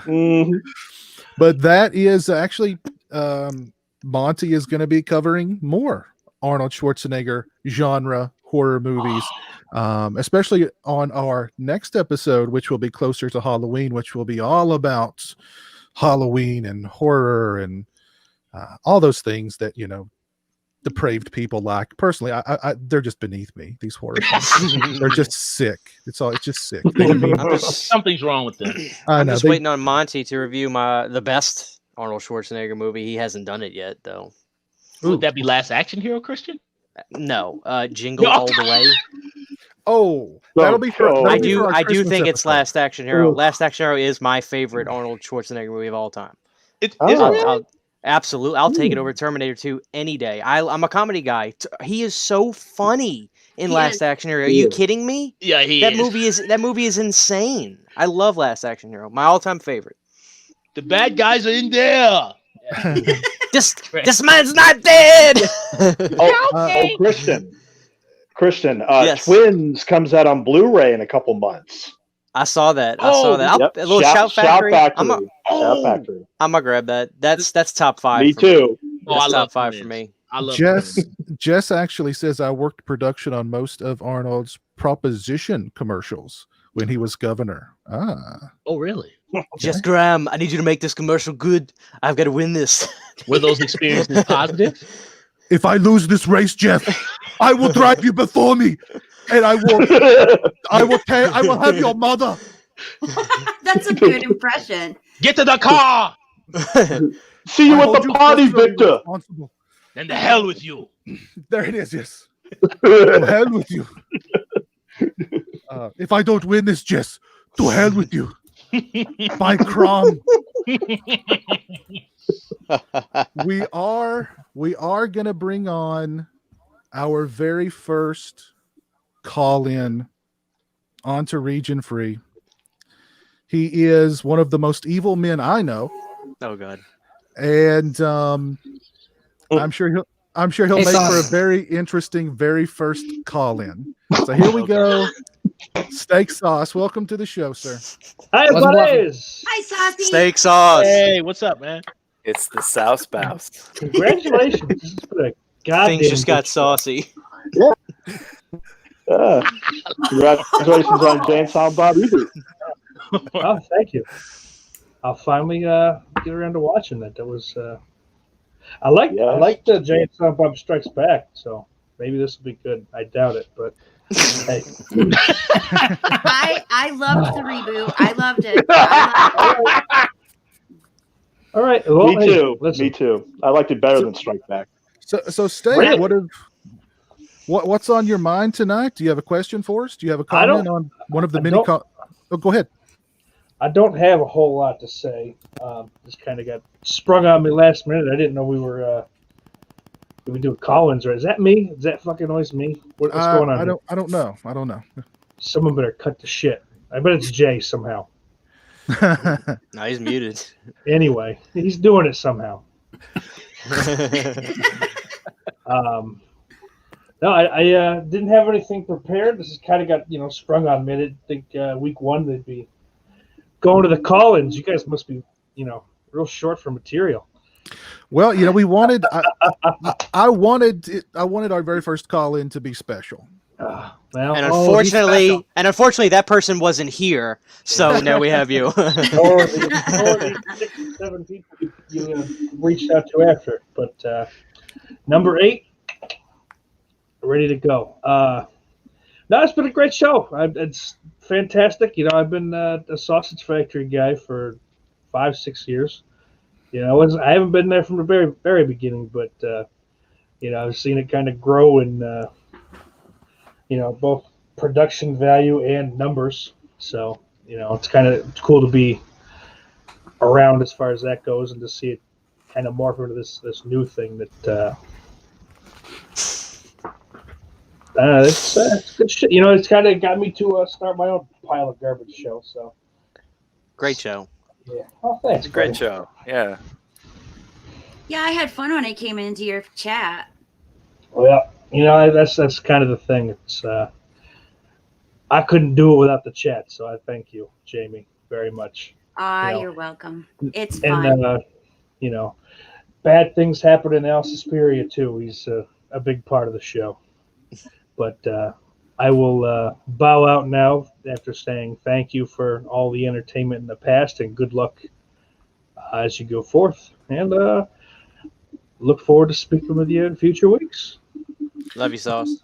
Thank you, Steak Sauce. Have a great take care. Have a great one. I Take see care, you. buddy. All right, let's go ahead and let's call it a night.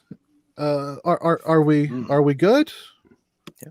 All right, I think we're good. We've been going for 2 hours and 46 minutes. It's been a very, very fun first episode of Region Free. I want to give a huge shout out to everybody who has tuned in tonight.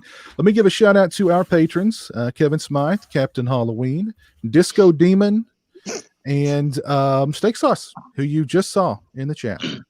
Or you just saw on the show, I'm sorry, our very first call in. So thank you guys for being patrons. We appreciate it. Let me give some shout outs here to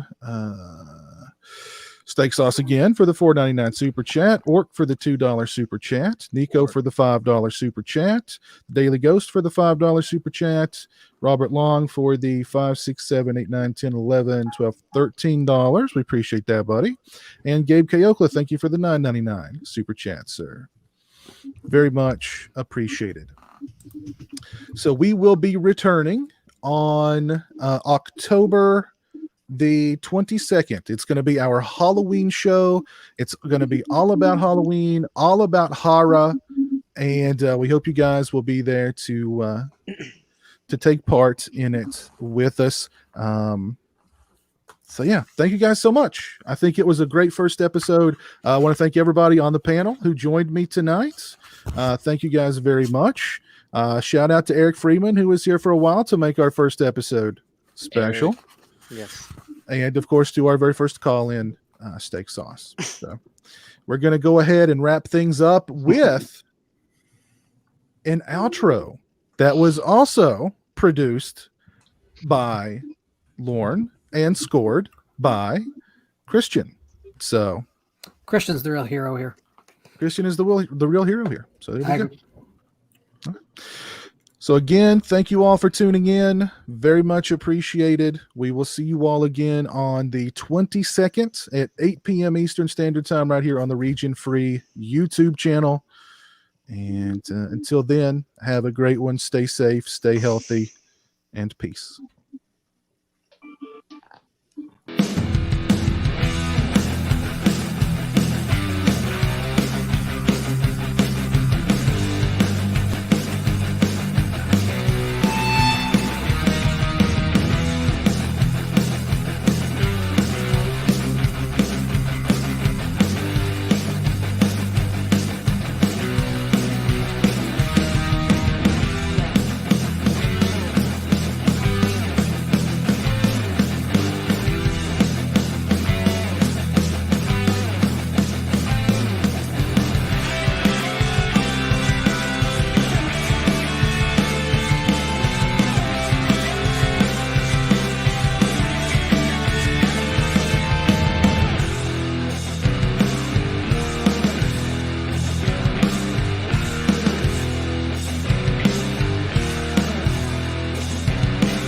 Watch or be punished.